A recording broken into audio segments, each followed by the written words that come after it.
విద్యతో విముక్తి, విద్యతోనే విముక్తి అని పాషం యాదగిరి అన్న గారు చెప్పారు. దాన్ని మేము గట్టిగా నమ్ముతాము.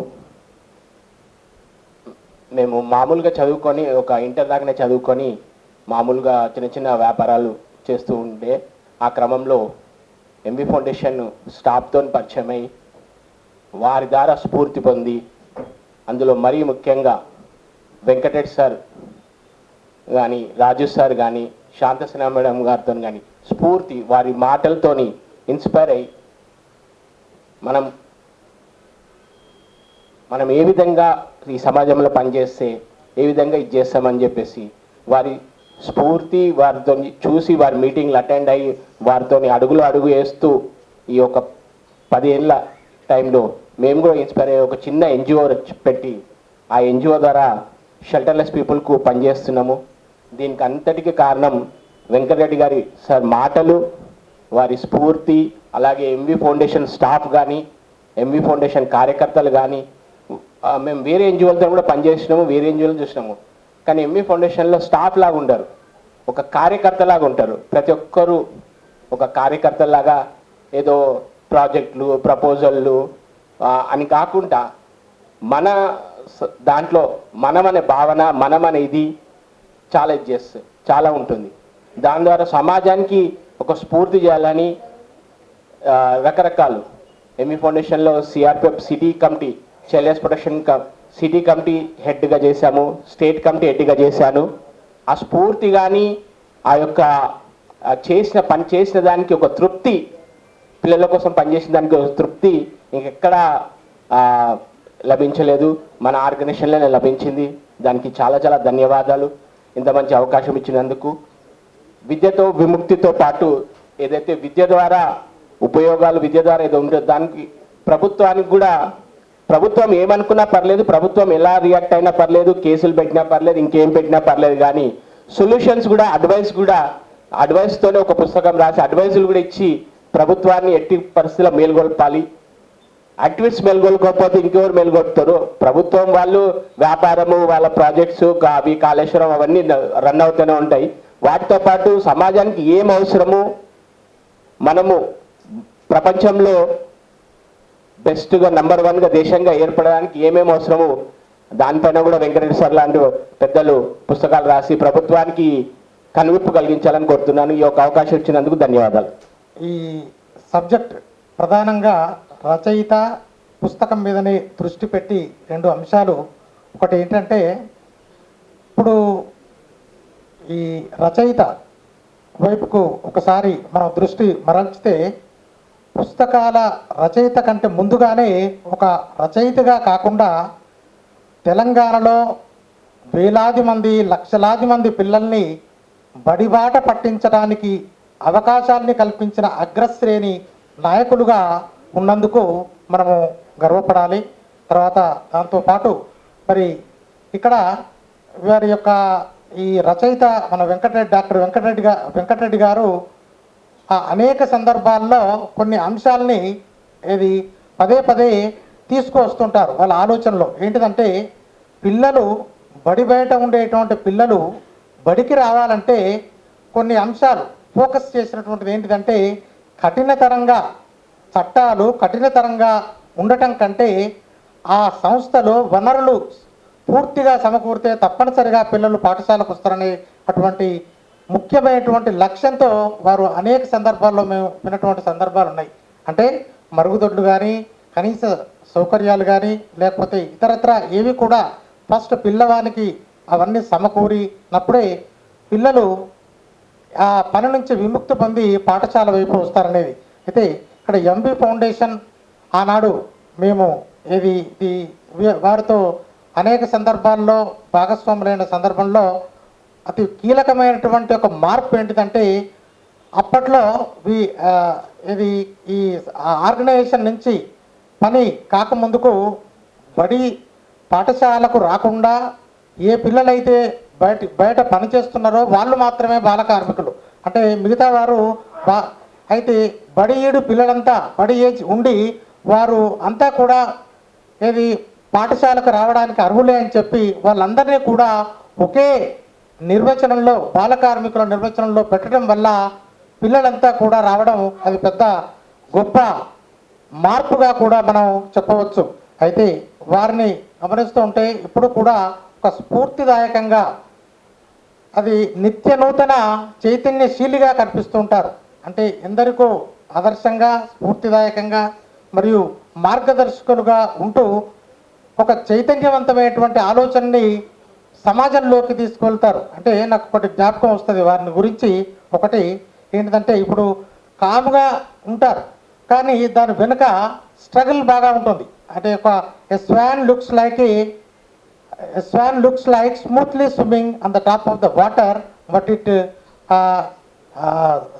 Struggles in the restless struggle in the వాటర్లో చాలాసార్లు అది మనకు కనబడదు కానీ బాతు ఇది ఈజీగా ఈ వాటర్లో పోయేది మాత్రమే మనకు కనిపిస్తుంది. కాబట్టి ఈ చట్టాలు ఇవన్నీ కూడా హక్కుల కంటే ప్రధానంగా తల్లిదండ్రుల పట్ల అవగాహన కలిగించేటువంటి దిశగా వారు అనేక ప్రయత్నాలు చేయడం జరిగింది.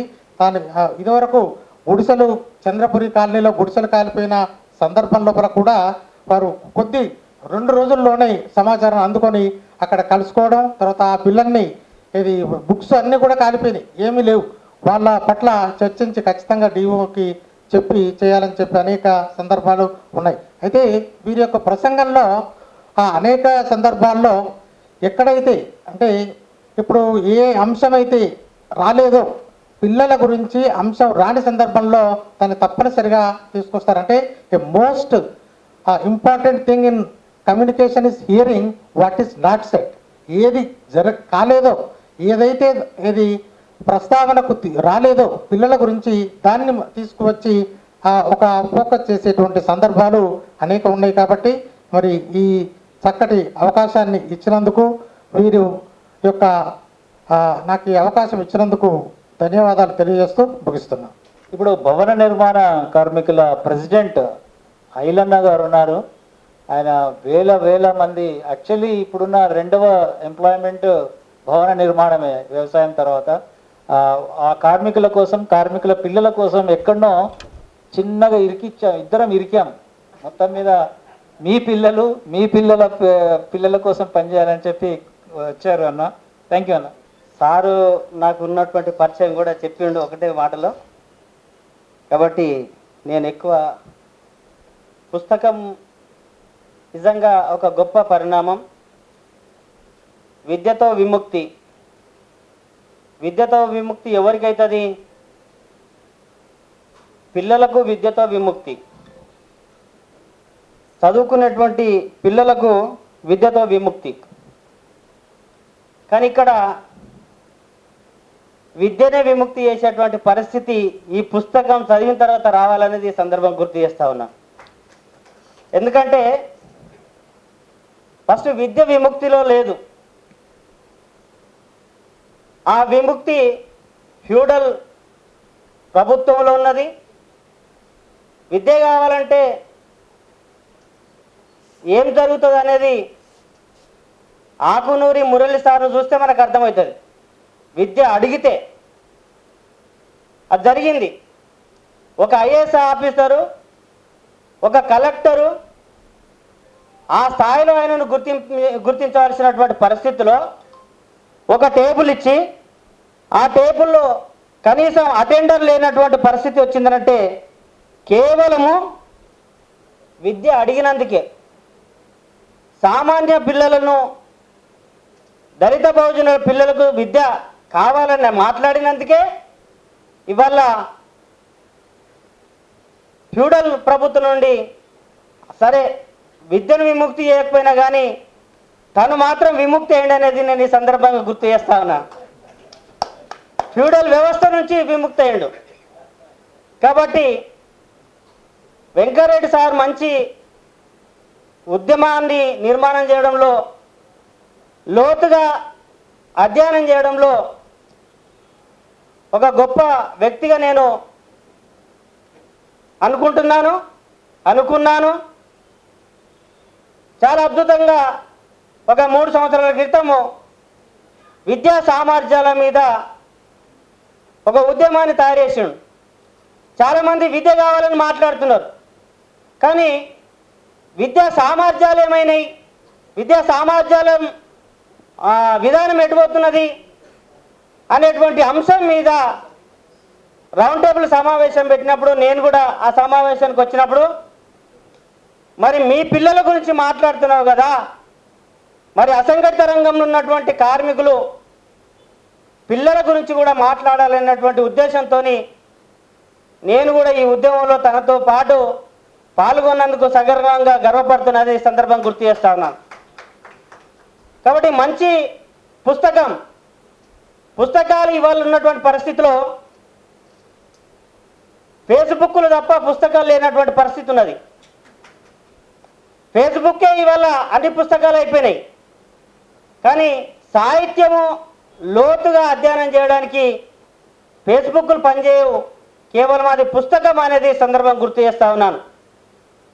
కార్ల్ మార్క్స్ రాసినటువంటి పెట్టుబడి గ్రంథం 200 సంవత్సరాల నుండి ఇవాళ చెప్పుకుంటున్నామంటే కార్ల్ మార్క్స్ను ఎవరు చూడకపోయినప్పటికీ ఆయన సిద్ధాంతం ఇప్పటిదాకా ఉన్నదనంటే అది కేవలం పుస్తకం బలం అనేది సందర్భం గుర్తు చేస్తా ఉన్నాను. ఇవాళ చాలామంది వ్యక్తుల గురించి చరిత్ర మనం తెలుసుకుంటున్నామంటే కేవలం పుస్తకం వల్లనే. పుస్తకాలు రాకముందు కూడా మౌఖిక సాహిత్యం ఉన్నది. మౌఖిక సాహిత్యంలో కూడా అనేకమైనటువంటి వ్యక్తులు అయిన తర్వాత లిఖిత పుస్తకాలే వచ్చేసినాయి. ఆ పుస్తకాలు వచ్చిన తర్వాతనే మనకు చరిత్ర నిక్షిప్తమైందనేది మనకు చరిత్రలో ఆధారాలు కనిపిస్తూ ఉన్నాయి. కానీ ఇవాళ ఆ పుస్తకాలు అనేది ఈ తరుణంలో ఇప్పుడున్నటువంటి పరిస్థితిలో మొత్తం ఫోన్ల వైపు పోతున్నటువంటి సమాజము, అది రచయితలైనా కానీ కవులు కళాకారులైనా కానీ మేధావర్గమైన కానీ పుస్తకాలు రావడంలో చాలా అరుదుగా కనిపిస్తూ ఉన్నది.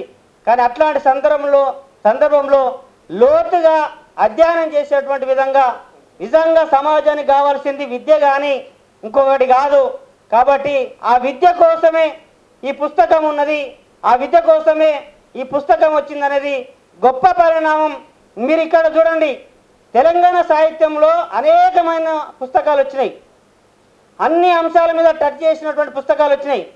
దళిత ఉద్యమం చేసినప్పుడు అనేకమైనటువంటి పుస్తకాలు వచ్చినాయి, దళిత ఉద్యమాన్ని లేవనెత్తినాయి.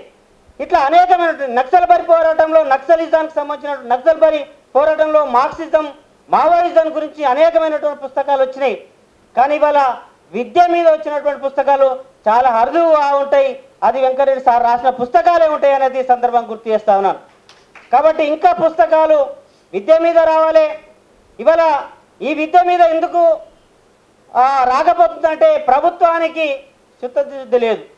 ఎందుకు లేదంటే ఆయన రేషన్ బియ్యం ఇవ్వడానికి సిద్ధపడతాడు, ఆయన కోటర్ సీసాలు ఇవ్వడానికి సిద్ధపడతాడు, ఇంకా అనేకమైనటువంటి సంక్షేమ పథకాలు ఆ పూటకి ఇచ్చేటువంటి సంక్షేమ పథకాలు ఇవ్వడానికి సిద్ధపడతాడు తప్ప నీకు విద్యను ఇవ్వడానికి ఎక్కడ కూడా కనిపించినటువంటి దాఖలాలు ఈ 10 సంవత్సరాల్లో కనిపించాయి అనేది సందర్భం గుర్తు చేస్తా ఉన్నాను. మార్కెట్ యార్డ్లో అక్కడ పోయి పరిశోధన చేస్తారు, అక్కడ పోయి ఫ్యాక్ట్ ఫైండింగ్ చేస్తారు, ఇంకా వేరే వేరే శాఖల మీద పోతారు. కానీ విద్యాశాఖకు సంబంధించినటువంటి ఒక స్కూల్కి పోయినటువంటి చరిత్ర విద్యాశాఖ మినిస్టర్ కనిపించదు అనేది సందర్భం గుర్తు చేస్తా ఉన్నాను. అట్లనే వైద్య శాఖకు సంబంధించింది కూడా వైద్యశాఖ ఇవాళ ఉన్నదో తెలియదు. అది కరోనా టైంలో కనీసం రాజేంద్ర అన్న ఉన్నప్పుడన్నా కొంచెం అది విద్యాశాఖ కనిపించింది, కానీ ఇవాళ ఆయన పోయిన తర్వాత అది కూడా మళ్ళీ కనిపించలేనటువంటి పరిస్థితి ఉన్నది. అంటే ఈ 2 రంగాలు ఆదాయం లేనటువంటి రంగాలు కాబట్టి ప్రభుత్వానికి ఇది అవసరం లేదు, కాబట్టి ఇది మెయిన్గా మౌలికంగా ప్రజలకు అవసరం, కాబట్టి ఇది వాళ్ళకు అవసరం లేదు. కాబట్టి ఈ రంగాలను వదిలిపెట్టి మిగతా ఎక్సైజ్ శాఖకు సంబంధించి ఎంత కావాలంత, ఎన్ని వైరస్లు ఇవ్వాలంటే అన్ని ఇవ్వడానికి సిద్ధపడతారు తప్ప ఎన్ని పాఠశాలలు ఇవ్వాలి, ఎన్ని కాలేజీలు ఇవ్వాలి, ఎన్ని మెడికల్ కాలేజీలు రావాలి అనేటువంటి ఆలోచన ఇప్పటి వరకు ప్రభుత్వానికి లేదంటే మనకు ఒక్కటే ఒక ఉదాహరణ, మురళీ సార్ను అర్థం చేసుకుంటేనే, ఆయనను అధ్యయనం చేస్తేనే ప్రభుత్వం ఉన్నటువంటి ఆలోచన మనకు అర్థమవుతుందని తెలియజేస్తూ నాకు ఈ అవకాశం ఇచ్చినందుకు మీ అందరికీ పేరు పేరున సామాజిక ఉద్యమ వందన తెలియజేస్తున్నాను. సభకు నమస్కారం. ఆనాటి పూలే అంబేద్కర్ గారి ఆశయాలతోని ఈరోజు మన ఉన్న పరిస్థితి ఏ విధంగా ఉందంటే అందరికి తెలిసిన విషయమే. కానీ అప్పుడు మన ఐఏఎస్ ఆఫీసర్ శంకరన్ గారు ఉండే, వారి తర్వాత కొంత మార్పు వచ్చింది వారితోని. తర్వాత మేము రంగారెడ్డి జిల్లాలో పనిచేసేటప్పుడు సతీష్ చంద్ర కలెక్టర్ ఉండే, వారు కూడా చాలా కోఆపరేట్ చేశారు. ఇప్పుడు మనకు ఎస్డిఎఫ్ కన్వీనర్ ఆకునూరు మురళి గారితో అందరం కలిసి పనిచేస్తే కొంత మార్పు వస్తుందని ఒకటి. రెండో విషయం, విద్యతో విముక్తి ఊట చెల్మే. వెంకటరెడ్డి గారి గురించి చెప్పాలంటే ఊట చెల్మే, పెద్ద గని.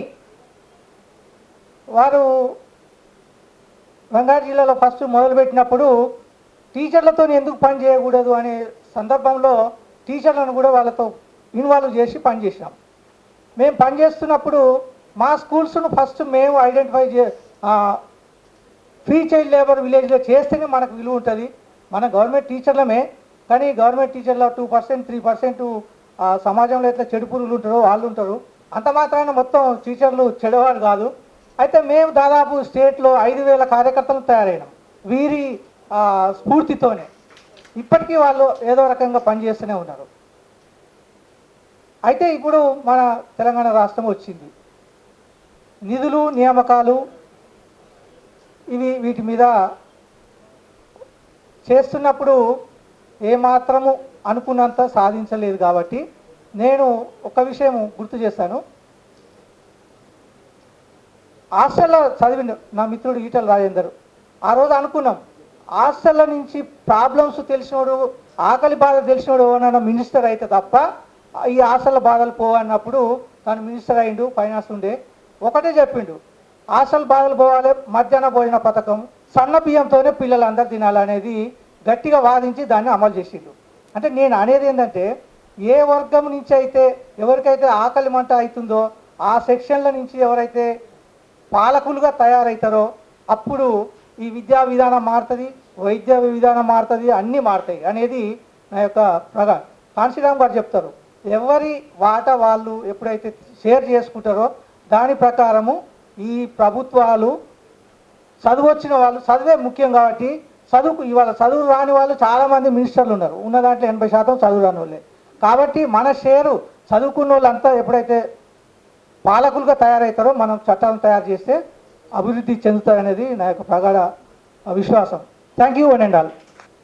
నాకంటే చాలా పెద్దవాళ్ళు ఉన్నారు, నేను ఒక 2 విషయాలు మాత్రమే చెప్పే వెళ్తాను.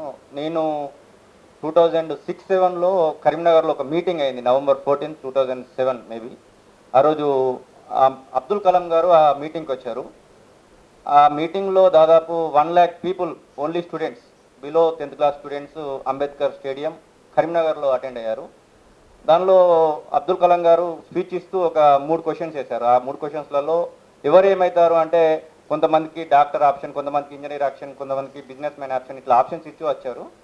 కానీ పొలిటికల్ లీడర్ అనగానే దాదాపుగా స్మైల్స్, అంటే అందరూ నవ్వడము, కేవలం ఒక 3 హ్యాండ్స్ మాత్రమే లేచాయి. దానిలో నాది ఒకటి. నేను మీకు ఎందుకు చెప్తున్నానంటే ఆ 3 హ్యాండ్స్ అనేది మన చుట్టూతా దాదాపుగా తెలంగాణ తీసుకుంటే దాదాపు 1,20,000 ఎబో పొలిటికల్ పోస్ట్స్ ఉంటాయి. అది MP, sarpanch, MLA, ward member, cooption member, market committee chairman, MLA, MP, ఇట్లా లెక్కేసుకుంటూ పోతే మండల ఎంపీపీ, అలాగే జెడ్పీటీసీ, జెడ్పీ చైర్మన్, ఇట్లా లెక్కేసుకుంటూ పోతే దాదాపుగా 1,20,000 ఉంటాయి. ఆ ప్లేస్లో నా కొడుకు ఎందుకు ఉండకూడదు, నా బిడ్డ ఎందుకు ఉండకూడదు అని ఎప్పుడైనా ఇక్కడ ఉన్న వాళ్ళు ఆలోచించిరా? ఎప్పటికీ బిజినెస్ మ్యాన్ కావాలి, ఎప్పటికీ ఒక ఇంజనీర్ కావాలి, ఎప్పటికీ ఒక డాక్టర్ కావాలి, లేకపోతే ఎప్పటికీ ఒక ఐఏఎస్ ఆఫీసర్ కావాలి, ఇట్లాంటి మైండ్ సెట్ నుంచి పీపుల్కి సర్వెంట్గా ఉండాలి, అది పొలిటికల్లో ఉండాలి అని చెప్పేసి ఎందుకు అనుకోకూడదు? ఎందుకంటే మీరు ఇక్కడ ఉన్న వాళ్ళు దాదాపుగా లక్షలాది మంది స్టూడెంట్స్కి విద్యను చెప్పేవాళ్ళు ఉన్నారు. అలాగే లక్షలాది మంది స్టూడెంట్స్ని కలిసేటువంటి వెంకటరెడ్డి సార్ లాంటి వాళ్ళు, మురళి సార్ లాంటి వారు, ఇక్కడ రాయన్న లాంటి వాళ్ళు చాలామంది ఉన్నారు. కాబట్టి నేను మీకు ఏం చెప్తున్నానంటే, జస్ట్ చిన్నప్పటి నుండేలే ఒక పొలిటికల్ లీడర్ అవుతాను అనేటువంటి అంబిషన్ ఆయన మైండ్లోకి చొప్పిస్తే మొక్కై వంగంది మానవ వంగున అన్నట్టుగా ఆయన మొక్కై ఉన్నప్పుడే ఖచ్చితంగా ఒక పొలిటికల్ లీడర్ని నేను అవుతానని మైండ్లోకి వెళ్తే ఖచ్చితంగా పీపుల్ మారే అవకాశం ఉంటుంది. పీపుల్ అంటే ఎవరు? రేపు పొద్దున వచ్చేటువంటి పీపుల్ మనకున్నటువంటి ఇప్పుడున్నటువంటి యూతే. ఎప్పుడైతే అట్లా మారుతారో ఖచ్చితంగా అవేర్నెస్ మారుతుంది. అవేర్నెస్ వచ్చినప్పుడు వెంటనే మీరు గమనించండి, ఒక పొలిటికల్ లీడర్ ఒక నియోజకవర్గం తీసుకుంటే, ఒక మాది హుజరాబాద్ తీసుకుంటాను నేను, 6 టర్ముల నుంచి ఒక వ్యక్తి ఉన్నాడు. దానికి ముందు తీసుకుందాం పెద్దిరెడ్డి గారు ఉన్నారు, దానికి ముందు తీసుకుందాం సమ్ ఎక్స్ ఉన్నారు. అంటే ఆ ప్లేస్లోకి నా కొడుకు ఎందుకు పోకూడదు అని ఎందుకు అనుకోకూడదు? జస్ట్ ట్రై చేద్దాం. మా ఊరు సర్పంచ్ నేనెందుకు కాకూడదు? ఇట్లా జస్ట్ ట్రై చేయండి. ఖచ్చితంగా మీరు మీ చేతులలో ఉన్నటువంటి స్టూడెంట్స్ కూడా డాక్టర్ అయితేనో లేకపోతే ఇంజనీర్ అయితేనో దీనికంటే ఎక్కువ పొలిటికల్ పవర్ చేతిలో ఉంటే, అంబేద్కర్ గారు చెప్పినట్టుగా political power is the master key అని చెప్పినట్టుగా ఖచ్చితంగా ప్రతి ఒక్కరు ఆ వైపుగా పోతారని అయితే అనుకుంటున్నా. Thank you so much. Thank you. అందరూ ఈ రాజకీయాలు ఎందుకు రా అంటుంటే ఈ శ్రీను కొత్త కోణం. బట్ నీ విధాన నిర్ణయాలు అక్కడే జరుగుతాయి. విధాన నిర్ణయాలు అక్కడే జరుగుతాయి కాబట్టి మన భవిష్యత్ అక్కడే నిర్ణయించబడుతుంది. ఇప్పుడు సూర్యపల్లి సుజాత గారికి చాలా పేర్లు ఉన్నాయి. పోలేపల్లి సుజాత కూడా అంటారు ఆమెను. ఎందుకంటే గుట్టలక్క కూడా అంటారు. అంటే అన్యాయంగా జరుగుతున్న సమాజంలో అన్యాయం పట్ల ఒక బాధ్యతగా ఒక ప్రొఫెసర్గా ఒక బాధ్యతగా తన పని నిర్వర్తిస్తూ విద్య కోసం దళిత్ ఉమెన్ కలెక్టివ్ అనే దానికి కూడా సారథ్యం వహిస్తారు ప్రొఫెసర్ గారు. అందరికీ వందనాలు. ఉద్యమాలు లేనిదే బడి లేదు, ఏమీ లేదు, భూమి లేదు, ఇవాళ పని లేదు. విద్యతో విముక్తి అంటున్నారు. నేను యూనివర్సిటీ నుంచి వస్తున్నాను కాబట్టి విద్య వచ్చినా కూడా విముక్తి కోసం ఎవరు పనిచేయట్లేదు. కాకపోతే నోబడీ సేఫ్. మేము చదువుకొని మురళీ సార్కి విముక్తి అన్నారు ఎవరు. మాకెవరికి కూడా విముక్తి లేదు. ఎందుకంటే అందరికి విముక్తి వచ్చిన దాకా ఎవరికి కూడా విముక్తి ఉండదు. సో అందుకనే ఇప్పుడు బడిబాట కోసం మేము అందరూ చదువుకోవాలి అని తిరుగుతున్నాము. బేసిక్ ఎడ్యుకేషన్ మనకి అమెరికాలో లాగా బయట దేశాల్లాగా 12వ తరగతి వరకు కనుక ఎడ్యుకేషన్ ఇవ్వగలిగితే అక్కడి నుంచి మా సీన్ అన్నట్టు రాజకీయ నాయకుడు అవుతాడో, స్పోర్ట్స్ అవుతారో, ఏమవుతారో మనకు తెలియదు. కానీ అది మాత్రం ఖచ్చితంగా ఇక్కడికి వచ్చిన నేను ఒక్క మాట చెప్పడానికి, పేరెంట్స్ కమిటీ కానీ పెద్దలు కానీ ఇక్కడ ఉండే అమ్మలు కానీ తలుచుకుంటే మన బడి బాగవుతుంది. మేము కూడా బడి నిద్ర చేయక్కర్లేదు. మీరందరూ పోయి బడి నిద్ర చేసినా కూడా అక్కడ మీ ఎమ్మెల్యే దిగి వస్తాడు. లేకపోతే కనీసం ఎలక్షన్స్కి వచ్చినప్పుడు కూడా మీరు ఈ డిమాండ్ పెట్టచ్చు. విద్య లేనిదే ఏది లేదు. ఇంకొకటి, విద్య అనగానే అబ్బాయిలకు మాత్రమే విద్య, అమ్మాయిలకు పెళ్లి చేసి పంపిద్దామంటారు. దయచేసి ఒక ఫేమస్ కొటేషన్ ఉంది, అబ్బాయికి ఎడ్యుకేషన్ ఇస్తే అబ్బాయికి మాత్రమే ఎడ్యుకేషన్ ఇస్తాము, అమ్మాయికి ఎడ్యుకేషన్ ఇస్తే ఒక జనరేషన్ మొత్తానికి ఎడ్యుకేషన్ ఇస్తాం. కాబట్టి దయచేసి అమ్మాయిలకి పెళ్ళిళ్ళు ఎట్లన్నా అవుతాయి ఈ దేశంలో. కుంటోళ్ళకి, గుడ్డోళ్ళకి, చదువున్న వాళ్ళకి, చదువులేని వాళ్ళకి ఎట్లన్నా అవుతుంది. దయచేసి చదువు మాత్రం ఒక డిగ్రీ వరకన్నా చదివించిన తర్వాత పెళ్లి చేయాలని. అమ్మాయిలకి నేను బాగా ప్రభుత్వ బళ్ళ గురించి రాయదాస్, నేను 15 ఏళ్ల క్రితము ఇంజనీరింగ్ కాలేజీలో కౌన్సిలింగ్ పెట్టిన తర్వాత ప్రభుత్వం దాన్ని టేకప్ చేసింది. దాంట్లో ముఖ్య ఉద్దేశం ఏంటంటే అమ్మాయిలు కింది కులాల వాళ్ళు ఇంజనీరింగ్ వరకు రావట్లేదు, అందుకని వాళ్ళకి అసలు ఏ ర్యాంక్ వస్తే ఏ కాలేజీలో సీట్ వస్తుందో కూడా తెలియదు అనే ఉద్దేశంతో చాలా భారీగా నిజామాబాద్లో ఉస్మానియా యూనివర్సిటీలో పెట్టినాం. ఇమీడియట్గా 2 సార్లు కాగానే గవర్నమెంట్ టేకప్ చేసింది. కాబట్టి మేము చేసే బడి నిద్రలో మీరందరూ కూడా, లేకపోతే మీరు చేసే కార్యక్రమాల్లో మమ్మల్ని అందరినీ ఇన్వాల్వ్ చేస్తే చదువుకున్న సమాజంలో బతకగలుగుతాం. కానీ యజ్ఞాలు, యాగాలు, చండీ యాగాలు, రకరకాల యాగాలు చేసేది సమాజంలో బతకలేము. దయచేసి బాబాలతోటి బతుకులు బాగుపడవు. బడికి పోయి బ్రతుకుని గురించి అర్థం చేసుకున్న వాళ్ళతోటి బ్రతుకులు బాగుపడతాయని. మరి నాకు తెలిసినప్పటి నుంచి ఎడ్యుకేషన్ అంటే పక్కన వెంకటరెడ్డి సార్ గుర్తొస్తారు గత 20 ఏళ్ళుగా. అందుకని సార్కి మరొకసారి అభినందనలు తెలుపుతూ థ్యాంక్ యూ. యాక్చువల్లీ ఒక చిన్న, అంటే మురళీ సార్ కూడా ఉన్నారు కాబట్టి, నిన్ననే స్టాటిస్టిక్స్ రిలీజ్ చేశారు. పాషమన్న అందరూ వినాలి ఇది. అంటే ఇది 20 మందికి ఒక టీచర్ అని అనౌన్స్ చేశారు చాలా పెద్దగా. అంటే దేశంలో ఎక్కడ లేదని. కానీ ప్రాబ్లం ఏంటంటే 34 లక్షల మంది పిల్లలు ప్రైవేట్లో ఉన్నారు. వాళ్ళని లెక్క వేసి రేషియో తీయాలి. యాక్చువల్గా ప్రభుత్వము 1:20 అనేది చాలామందికి చాలా కన్వీనియంట్గా ఉంది. బట్ ఆ ఊర్లో ఇంతవరకు టీచర్లు ఇవ్వలేదు కాబట్టి పిల్లలు వెళ్ళిపోయినారు ప్రభుత్వ బడి నుంచి వెళ్ళిపోయారు కాబట్టి రేషియో తక్కువైంది. సో అది అంటే పొలిటికల్గా పాలసీ విధానంలో ఇటువంటి లెక్కలు తక్కువ వేసి, ఇటువంటి లెక్కలు చూయించి మనము జబ్బలు జరుచుకోవద్దు అనేది మనం గమనించాలి. ఒకటి.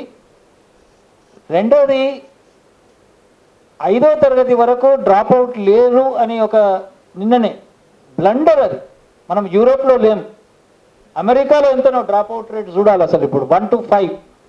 సో మన కళ్ళ ముందల కరోనాలో పిల్లలు 1 నుంచి 1లో చేరిన వాళ్ళందరూ 5కి 100% వచ్చినట్టుగా లెక్కలు ఉన్నాయి. ప్రభుత్వం ఇచ్చే లెక్కల మీద ఇక్కడున్న మేధావులు, ఇక్కడున్న మహిళలు, ఇక్కడున్న మహిళా కార్యకర్తలు, అమ్మ కార్యకర్తలు అందరూ ప్రభుత్వ లెక్కల మీద ఎప్పుడైనా మళ్ళీ రిఫరెన్స్ చేయాలి. టీచర్స్గా ఐ థింక్ దిస్ 1:20 ఈ కుట్ర మీద కూడా డిస్కస్ చేయాలి, డిస్కషన్ పెట్టాలి. ఎందుకంటే అది చాలా డేంజర్. ఊర్లో ఉన్న పిల్లలందరి కోసం రేషియో పెట్టాలి, కానీ సగం మందిని పుష్ చేసినాము ప్రైవేట్కు అండ్ టీచర్ పీపుల్ రేషియో చూస్తున్నాం. ఒక ఊర్లో ఈ 75 మంది ఉన్నారు, 11 మంది ఆ స్కూల్కి వస్తారు, 2 టీచర్లు ఉన్నారు. సో 1:5 అయినరు అక్కడ. కానీ 75 చిల్డ్రన్ ఎందుకు పోయినరు అక్కడి నుంచి? 5 టీచర్స్ ఇవ్వలేదు కాబట్టి మిస్ అయినరు ఆ ఊరి నుంచి. సో ప్రభుత్వాలు దృష్టి పెట్టాలి, ప్రభుత్వాల బాధ్యత అది. ఫండమెంటల్గా వాళ్ళ right, children right and duty bearers no other than governments. అంతే. అది ఆ మార్గంలోనే పోదాం. అండ్ మళ్ళీ కోపాలు వచ్చినప్పుడు రాద్దాం, అందరం కలిసి రాద్దాం. తప్పకుండా ఈ సమావేశాన్ని ఇంత దిగ్విజయంగా చేసినందుకు థ్యాంక్ యూ. అండ్ మంచి పుస్తకం నుంచి భాగ్య గారిని. ఈరోజు కార్యక్రమానికి ఇంతమంది రావడం అన్నది నిజంగా చాలా ఆనందదాయకం.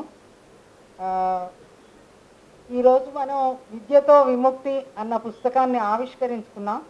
ఈ ఆవిష్కరణకి అధ్యక్షత వహించినటువంటి శ్రీ జి భాగ్యలక్ష్మి గారికి ధన్యవాదాలు తెలియజేసుకుంటున్నాను. అండ్ పుస్తకాన్ని ఆవిష్కరించిన మురళీ గారు, ఆయనకి విద్యతోటి ఎంతో అనుబంధం ఉంది కాబట్టి ఎన్నో విషయాల్ని మనతోటి షేర్ చేసుకున్నారు. వారు విజయవాడ నుంచి వచ్చి మనకి ఈ కార్యక్రమానికి వచ్చినందుకు చాలా ధన్యవాదాలండి మీకు. తర్వాత రాయ్ దాస్ గారు, ఆయన ఎడ్యుకేషన్ అనే మంత్రాన్ని మన ముందు పెట్టారు. సో అందరం ఆ దిశగా ప్రయాణం చేస్తాం. ధన్యవాదాలండి మీ ఎడ్యుకేషన్ మంత్రానికి. తర్వాత ఆంజనేయులు గారు, ఆయన ఒక బాల కార్మికుడిగా ఉండి ఎటువంటి ఇబ్బందులు పడ్డారు ఏంటి అని అన్నది అర్థమైంది. తర్వాత ఆయన ఇప్పుడు ఎడ్యుకేషన్ మూలానే, చదువుకోగలగడం మూలానే నేను ఇంతమంది పెద్దలు ఉన్నటువంటి వేదికని అలంకరించగలిగాను అని చెప్పారు. నిజంగా చాలా సంతోషం అండి, మీ సమయాన్ని మాకు ఇచ్చి మీ అనుభవాల్ని మాతో షేర్ చేసుకున్నందుకు చాలా ధన్యవాదాలు. సీనియర్ జర్నలిస్ట్ అంటేనే మనకి చాలా బిజీగా ఉంటారు. అంత బిజీ షెడ్యూల్లో వాటిల్లో తర్వాత పుస్తకంకి ముందు మాట కూడా రాశారు పాసం యాదగిరి గారు, వారికి ప్రత్యేక ధన్యవాదాలు. తర్వాత రమా గారు, అసలు అంటే సిఆర్పిఎఫ్ అంటే ఏంటి, ఏం చేస్తారు, ఏం మిషన్ ఏంటి అనేది అంతా మనకి వివరించారు. ఈ విద్యతోటి విముక్తిని ఎట్లా తీసుకురాగలుగుతాం ఏంటి అనేటువంటిది. రమాదేవి గారికి కూడా ధన్యవాదాలు. తర్వాత రచయితగా వెంకటరెడ్డి గారు, అంటే ఆయన విద్యతో విముక్తి అనేటువంటిది ఎంతగా జరుగుతోంది అనేటువంటిది, ఎంత గాఢంగా నమ్ముతున్నారు అనేటువంటిది ఒక చిన్న ఉదాహరణ అంటే చెప్పి నేను ధన్యవాదాలు చెప్తాను. అంటే కరోనా టైంలో నిజంగా అంటే పిల్లల్ని గురించి కరోనా అనౌన్స్ చేయంగానే, స్కూళ్ళు బంద్ పెట్టంగానే మంచి పుస్తకానికి వచ్చి పుస్తకాలు తోటి ఒక లైబ్రరీ, అంటే వాళ్ళ కార్యకర్తలనంటే ఇంకా ఎవరు కాదు, ఒకటి ఏంటంటే పిచ్చివాళ్ళు, రాక్షసులు, ఆ ఇద్దరే బాగా వాళ్ళు పట్టించుకున్న విషయాన్ని బాగా చేయగలిగేటువంటి వాళ్ళిద్దరే. సో ఎంవిఎఫ్ స్టాఫ్ అందరూ ఆ పిచ్చివాళ్ళు, రాక్షసులు అనే అంటాను నేను ఎప్పుడు. సో అటువంటి పిచ్చివాళ్ళు, రాక్షసుల్ని పట్టుకుని గ్రామాల్లో ఉన్నటువంటి పిల్లలకి వాళ్ళ దగ్గరికి పుస్తకాన్ని చేర్చి అది విద్యతోనే విముక్తి ఉంది అనేటువంటిది ఆయన గాఢంగా నమ్మారు కాబట్టి ఆ కార్యక్రమాన్ని కొనసాగించగలిగారు. కరోనా టైంలో కూడా దాదాపు ఒక 75-100 లైబ్రరీల దాకా ఎస్టాబ్లిష్ చేశారు. వాళ్ళ కార్యకర్తల్ని పుస్తకాలు పట్టుకుని తిరిగారు, పిల్లలు రాకపోతే పిల్లల ఇళ్ళకి వాళ్ళు తిరిగారు. సో అటువంటి విషయాన్ని చేశారు కాబట్టి వాళ్ళు ఇటువంటి పుస్తకాన్ని తీసుకురాగలిగారు. నిజంగా ప్రత్యేక ధన్యవాదాలండి వెంకటరెడ్డి గారు. మేము అంటే ఆయన ఊరికినే పుస్తకాలు రాయటం కాదు, మొదట బాల్యానికి భరోసా ఇచ్చారు. తర్వాత ఫస్ట్ ముందు బాలల పక్షాన్ని వహిస్తూ బాల్యానికి భరోసా ఇచ్చి విద్యతోనే విముక్తి అనేటువంటి విషయాన్ని గాఢంగా నమ్మారు, తెలియజేస్తున్నారు. ఇక ముందు కూడా అంటే ఆయన అన్నారు ఇటువంటి పుస్తకాలు రాకుండా ఉండాలి అనేటువంటిది ఆయన ఆశ. రాకుండా ఉండాలని అనుకుందాం, కానీ ఒకవేళ అవసరమైతే మాత్రం మీరు ఎప్పుడు ఇటువంటి పుస్తకాలు వార్తలు రాయడానికి ముందుగా ఉండాలనేది కోరుకుంటున్నాం.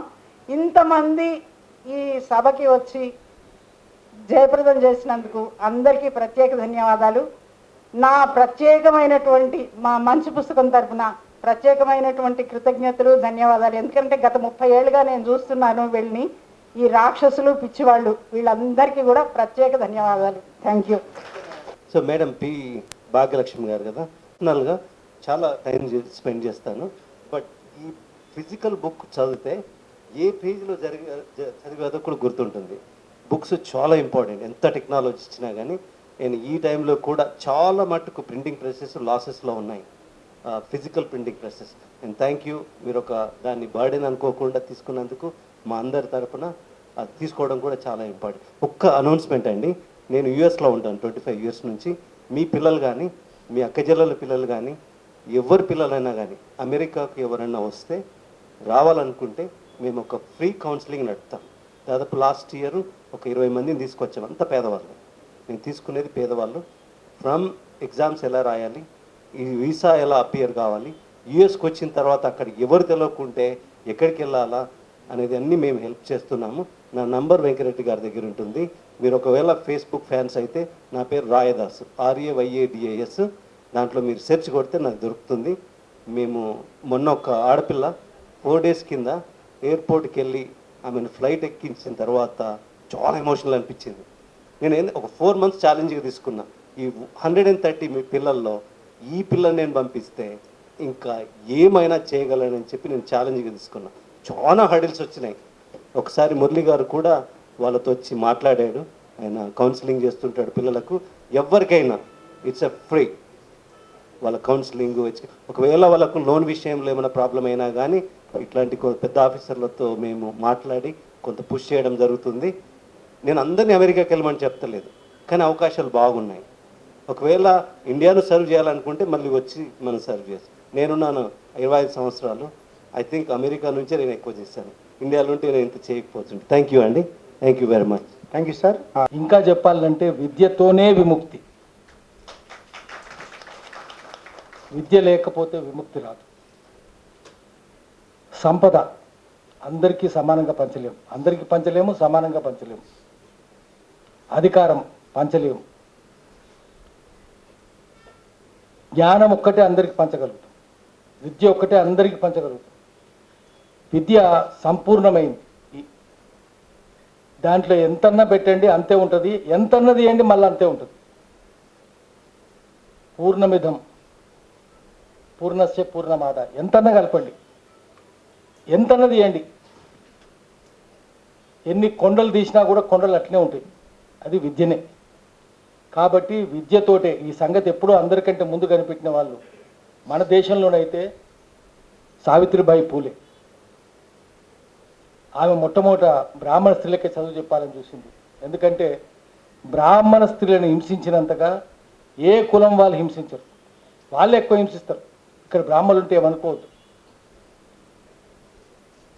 భర్త చనిపోతే తీసుకుపోయి బలవంతంగా చితిమి చేసి తగలబెట్టడం, దాన్ని సతీ సాగమనం అని చెప్పడం. తగలబెట్టడే కదా. భర్త చచ్చిపోతే గుండు కొట్టించడం, కొడుకు పెళ్ళికి కూడా రానియరు, రావడానికి వీల్లేదు. తిట్లు అపశకునాలు ఎదురైతే. అందుకని ఆమె బ్రాహ్మణ స్త్రీలకు చెప్పాలని చూసింది. తిరుగుబాటు చేసి ఒప్పుకోకపోతే ఆమె దళిత స్త్రీలకు చెప్పింది. ఎంత గొప్ప ఆమె. ఆమె చదువు చెప్తున్నా, చదువు చెప్పడానికి పోతుంటే రాళ్లతో కొట్టిండ్రు, తిట్టిండ్రు, బండబూతులు తిట్టిండ్రు, పెండ జల్లిండ్రు, ఇసుక జల్లిండ్రు, పియ్యి జల్లిండ్రు, చంప చూసిండ్రు. అయినా భయపడ్డరు. ఆమె భయపడలే. మనుషులు కూడా తీసుకుపోయి చంపాలని చూసిండ్రు కదా. చంపడానికి వచ్చిన వాళ్ళు అయ్యో నువ్వు మా పిల్లకి చదువు చెప్తున్నావమ్మా, నువ్వు అమ్మ నిన్ను చంపాలని చూసినావమ్మా, తప్పమ్మా అని చెప్పి వెళ్ళిపోయారు. అంత ఓపిక ఎవరికైనా ఉందా? భూమి పుట్టిన తర్వాత భూమికి ఎంత ఓపిక ఉందో ఆ తల్లికి అంత ఓపిక ఉంది, అంతే కదా. అందుకనే నాకు మా మిత్రుడు ఒక ఆయన చెప్పిండు, హైదరాబాద్లో ఆమె బొమ్మ పెట్టాలి, విగ్రహం పెట్టాలి. ఎంత పెద్దది పెట్టాలి?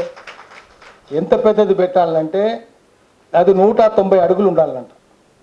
190 అడుగులు ఎందుకు అని అడిగినాం. చార్మినార్ 186 అడుగులు ఉంది, దానికంటే 4 అడుగులు ఎత్తుండాలన్నాను.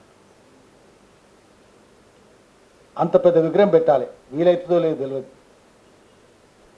ఒక అంబేద్కర్ సంఘం మిత్రుడు చెప్తున్నాడు పెద్ద ఆయన. ఆమె కదా విద్యతోటి విముక్తి అని మొట్టమొదటి కనిపెట్టింది మన దేశంలో, ఆమెనే కదా. జ్యోతిరావు పూలే, సావిత్రిబాయి పూలే, ఆ తర్వాత అంబేద్కర్.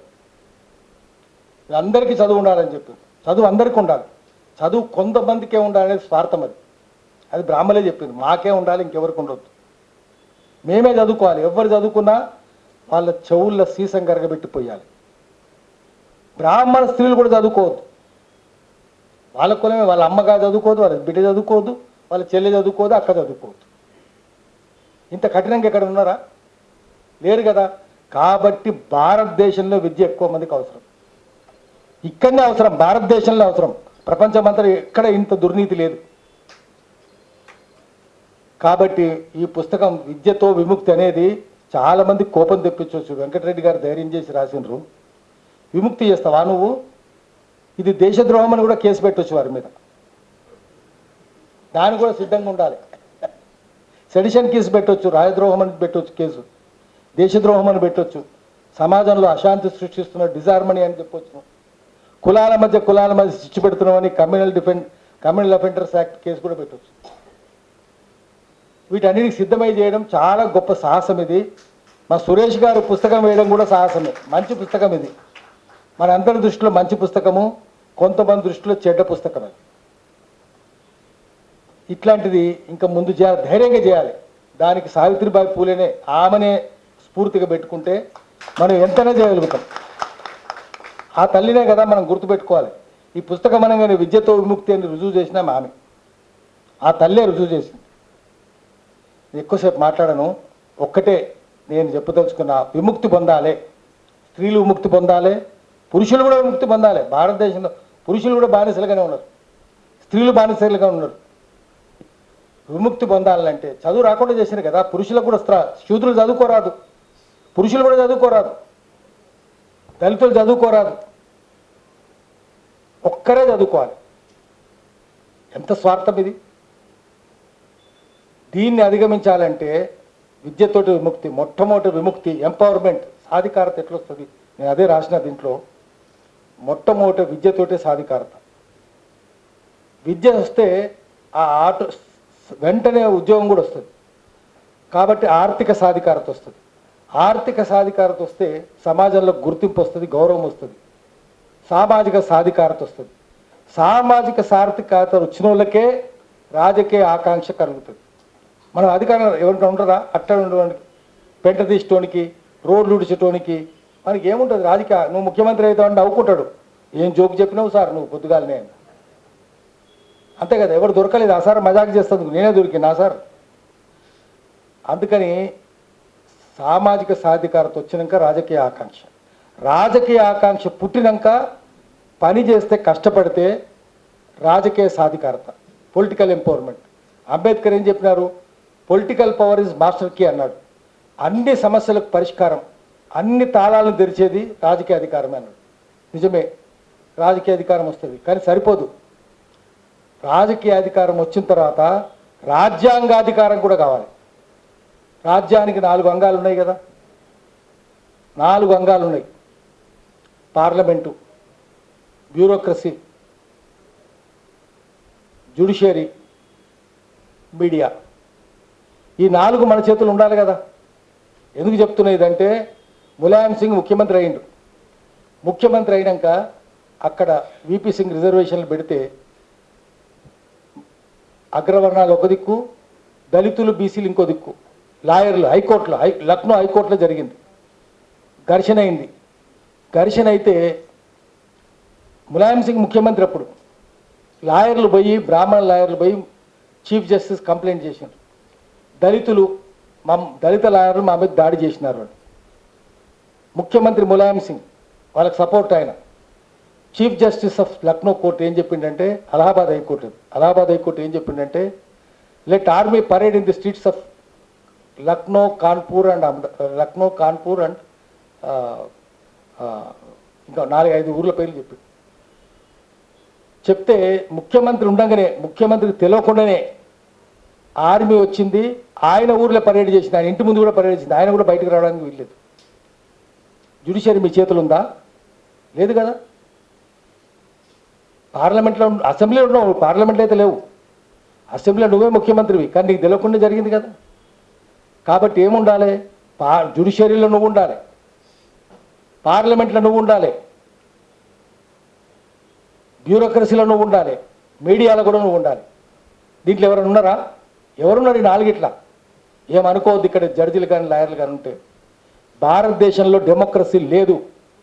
డెమోక్రసీ ఉందనుకుంటే నాకు అటుపక్క గీత గీసినాక అటుపక్క ఉన్నోడు చెప్తుంటే డెమోక్రసీ ఉందని వాడు బద్మాష్ అయి ఉండాలి, నా పక్కన ఉన్నోడు చెప్తుంటే వాడు బేకూఫ్ అయి ఉండాలి. భారతదేశంలో డెమోక్రసీ లేదు, ఉన్నది kleptocracy. Kleptocracy is rule by thieves.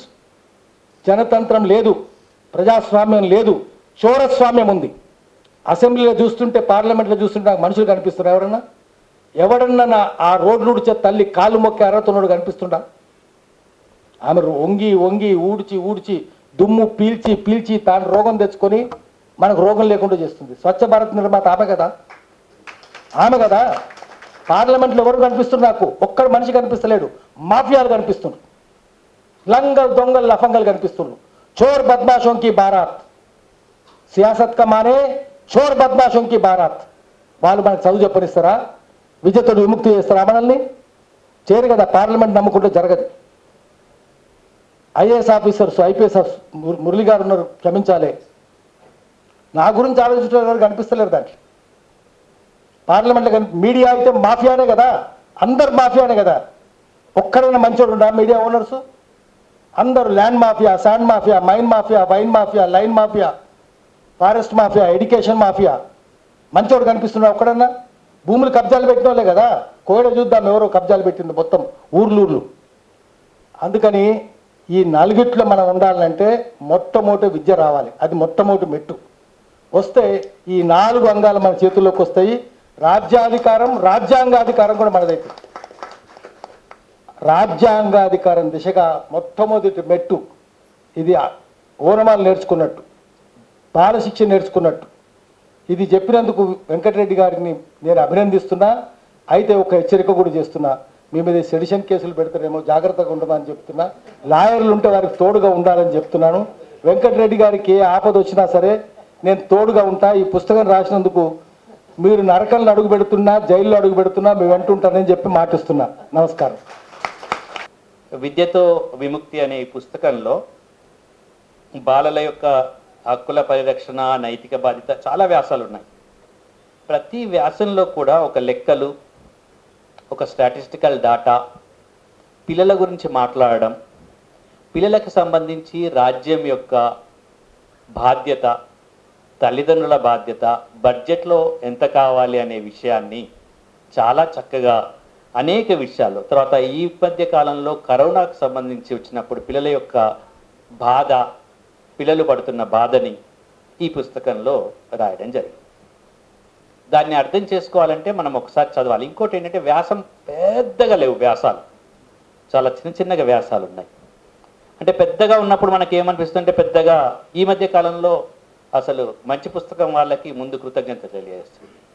ఎందుకంటే మంచి పుస్తకం వాళ్ళు ఏర్పాటు చేసిన సభలోనే మాట్లాడడానికి మనకి అవకాశం దొరికింది. కాబట్టి పుస్తక పఠన తగ్గిపోయింది, పఠనం పడికేసింది అని చెప్పాను నేను. పుస్తకం పఠనం పడికేసింది, పుస్తకం మన అటకెక్కింది.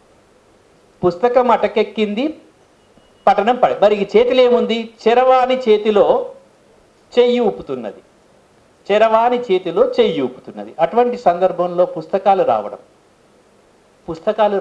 పుస్తకాలు చదవడం, పుస్తకాలని పంపిణీ చేయడం పుస్తకాలు రాయడం, పుస్తకాలు చదివించడం ఒక పెద్ద ఛాలెంజ్ బిఫోర్ ద సొసైటీ. ఇది ఒక పెద్ద సవాల్. ఆ సవాల్లో నుంచి విద్యతో విముక్తి అనే పుస్తకం రావడం ఆ సవాళ్ళ సందర్భంలో వచ్చింది. నిజంగా మరి వెంకటరెడ్డి గారికి, అంతేకాకుండా ఈ మధ్య కాలంలో వచ్చినటువంటి కేంద్ర ప్రభుత్వం చేసినటువంటి నూతన విద్య సంబంధించిన విషయాలు ఎలా మార్చారు, దాంట్లో శుభసూచకంగా ఏమున్నాయి, దాంట్లో అశుభసూచకంగా ఏమున్నాయి, దాంట్లో ఉన్నటువంటి వివరాలు, కస్తూరిబా విద్యాలయాలను ఏదైతే చేయబోతున్నారు, ఈ తర్వాత పుస్తకంలో ఆ ప్యాటర్న్ ఎట్లా ఉంటుంది, అంటే ఏ ప్యాటర్న్లో, అంటే ఏ విధంగా రేపు పిల్లల యొక్క చదువును చేయబోతున్నారు అనేది అది ఒకరి చాలా క్లియర్గా రాశారు. బాలల హక్కులకు కరువైన భరోసా అని మరొక వ్యాసంలో బాలల హక్కులకు అసలు భరోసా లేదు అని చెప్పడం జరిగింది. తర్వాత ఆకలి కేకల అర్థనాదాలు అనే ఇంకొక వ్యాసం చాలా చక్కగా ఆకలి కేకలు, ఇంకా ఆకలి లేదు కేకలు లేవు అని అంటున్నారు, కానీ ఆకలి ఉంది కేకలు ఉన్నాయి. ఆకలి కేకలు లేకపోతే మనం అందరం ఇక్కడ ఎందుకు కూర్చుంటాం, కానీ వాళ్ళు అనుకుంటున్నారు, కానీ ఆకలి కేకల అర్థనాదాలు ఎట్లా ఉన్నాయి అనేది కూడా చాలా చక్కగా చెప్పడం జరిగింది. ఇంకా పేదల బతుకుల్లో కరోనా కల్లోలమని నేను ఇంతకుముందు చెప్పినట్లు ఎట్లా ఉంది అనేది చాలా బాగా రాశారు. తర్వాత మనం అందరం అనుకున్నాం, కానీ చాలామంది అనుకున్నారు కరోనా వచ్చింది కదా పిల్లలు స్కూల్లో పోతలేరు, చాలా సుఖంగా ఉన్నారు, చాలా బాగున్నారని. కానీ వెంకటరెడ్డి గారు చాలా బాగా రాశారు. కరోనా సంక్షోభంలో చిత్రమైన బాల్యం ఎట్లా పోయింది, చిత్రం ఎట్లా అయిపోయింది బాల్యం. వాళ్ళు ఆడుకోవడానికి వాళ్ళ ముక్కుల వాళ్ళకి ఎట్లాంటి మాస్కులు పెట్టి వాళ్ళతో ఎలా ఉండగలిగినాం మనం, వాళ్ళతో తల్లిదండ్రులు ఎలా, వాళ్ళు ఎంత టైం దాన్ని ఎలా భరించగలిగారు ఇండ్లలో కూర్చొని అనేది. ఆ బాల్యం ఏమైపోయింది స్కూల్ లేకపోవడం వల్ల, తర్వాత తల్లిదండ్రులు కరోనా బాధితులు కావడం వల్ల, బంధువులు కరోనా బాధితులు కావడం వల్ల, తెలిసిన వాళ్ళు చనిపోవడం వల్ల, మళ్ళీ వాళ్ళ తల్లిదండ్రులు చనిపోయిన వాళ్ళు. నేనైతే ఆ కరోనా చనిపోయిన ఆ పిల్లల వైపు చూసినప్పుడు అనేక కార్యక్రమాల్లో పాల్గొని నేను చాలా బాధపడ్డవాడిని. కాబట్టి ఇవన్నీ కూడా దీంట్లో ఈ క్రోడీకరణ జరిగింది. సమకాలీన విషయాల మీద చాలా చక్కగా రాశారు. ఇది పుస్తకం యొక్క పరిచయం. ఇక నా మాటలు, ఇదేంటంటే అసలు చదువు ఎందుకు అనే ప్రశ్న వచ్చింది. చదువు ఎందుకు అనే ప్రశ్న వచ్చినప్పుడు చదువు ఒక సంస్థాగతమైంది. అంటే చదువు లేకుండా మనిషి సమాజంలో తల్లి ఒడి నుంచి శిశువు ఏం అవుతుందంటే, తల్లి ఒడి నుంచి శిశువు సరిగ్గా నేరుగా పాఠశాలకు పోతాం. పాఠశాల ఏం చేస్తుంది పాఠశాల రాయడం చదవడం నేర్పించడమే కాదు. ఇక్కడ తల్లుల సంఘాల వాళ్ళు చాలా ముఖ్యమైన విషయం. చదువు ఎందుకు అని అనిచ్చినప్పుడు సామాజిక సర్దుబాటు కొరకు చదువు, కానీ వెనకట ఏమన్నారు, మోక్షము కొరకే చదువు. వెనకట మనువాదం ఉన్నప్పుడు చదువు మోక్షం కొరకే అన్నారు. అంటే మోక్షాన్ని పొందాలంటే చదువు, కాబట్టి ఆ మోక్షం పొందేటోళ్ళు బ్రాహ్మణులు కాబట్టి బ్రాహ్మణులు చదువుకోవాలి. అప్పుడు చదువు కొంతమందికే పరిమితం కాదు, మోక్షం పొందడానికి కాదు చదువు. చదువు నిలబడడానికి, చదువు నాగరికతని పెంచుకోవడానికి, చదువు జ్ఞానాన్ని పెంచుకోవడానికి, చదువు అందరికీ కావాలనేది సమాజంలోకి వచ్చింది. మరి జ్ఞానం అంటే ఏంటంటే ఒక వస్తు సముదాయం మీద, అంటే ప్రపంచంలో ఉన్న వస్తువులన్నీ సముదాయాల మీద ఒక శ్రమ జరిగింది, ఒక శ్రమ చేయడం మొదలుపెట్టింది మనిషి. ఆ శ్రమని ఎప్పుడైతే ఆ శ్రమ జరిగిందో ఆ శ్రమ మొత్తం జ్ఞానంగా పోగుపడ్డది. ఆ పోగుపడ్డ జ్ఞానాన్ని మన తరాల వాళ్ళకు, ముందు తరాల వాళ్ళకి ఇవ్వడం కొరకు చదువు అనే విషయంతో పాఠశాల అనే ఒక సంస్థ ఏర్పడింది. ఒక విద్యా సంస్థ, పాఠశాల. వెనుకట ఒక వేరు రంగాల్లో ఉండేది పాఠశాలలు. అప్పుడు గురుకుల విద్య అని, గురుకులాలని అట్లా ఉండేది. చిన్న చిన్నగా పాఠశాల విద్యగా అది పాఠశాలగా మారింది. మరి ఈ పాఠశాల ఎట్లా ఉండాలి అని అనుకుంటే, సూక్ష్మీకరింపబడిన సమాజమే పాఠశాల అని జాన్ డ్యూయి అంటాడు. జాన్ డ్యూయి అంటాడు. మరి ఈ పాఠశాల ఎట్లుండాలంటే, సమాజంలో ఏం జరుగుతుందో, బయట ఏం జరుగుతుందో దాన్ని చిన్నగా చేసి ఈ పాఠశాలలో తరగతి గదిలో చూపించాలి. చిన్నగా తయారు చేసి, అంటే పెద్ద ఇష్యూను చిన్నగా చెప్పాలి పిల్లవాడికి. పిల్లవాడికి అర్థమయ్యే రీతిలో వివరించాలి. తల్లిదండ్రులు, విలువలు, తర్వాత వాళ్ళు రాయడము, నేర్చుకోవడము, ఇవన్నీ కూడా నేర్పాలి. దురదృష్టవశాత్తు బ్యాంకింగ్ సిస్టంలో పుస్తకాలు చదవడం, అదేదో బై హార్ట్ చేయడం, అంటే బాగా కంఠస్థం చేయడం, ఎగ్జామ్స్ రాయడం కాదు చదువు. తల్లులు గుర్తుపెట్టుకోవాల్సిన విషయం ఇది. పిల్లవాడికి ఏం చెప్పాలి ఒక క్లాస్ టీచర్ అంటే, నేను ఇప్పుడు తల్లులతో మాట్లాడతాను, ఒక్క నిమిషం నేను మాట్లాడతాను, తల్లులు కూడా మాట్లాడతాను. ఎందుకంటే నేను 10 సంవత్సరాలు స్కూల్ పెట్టి నడిపించినప్పుడు నాతో తల్లులే మాట్లాడేది, తండ్రులు లాకపోయేది, మా ఆవిడే చూసుకుంటుందని చెప్పి. మరి పిల్లల గురించి చాలామంది అన్నారా, నువ్వు చూసుకో అమ్మా, నువ్వు పోయిరా. పేరెంట్స్ మీటింగ్ అంటే ఎవరు రాకపోయేది, తండ్రులు అంత తల్లులే వచ్చాయి.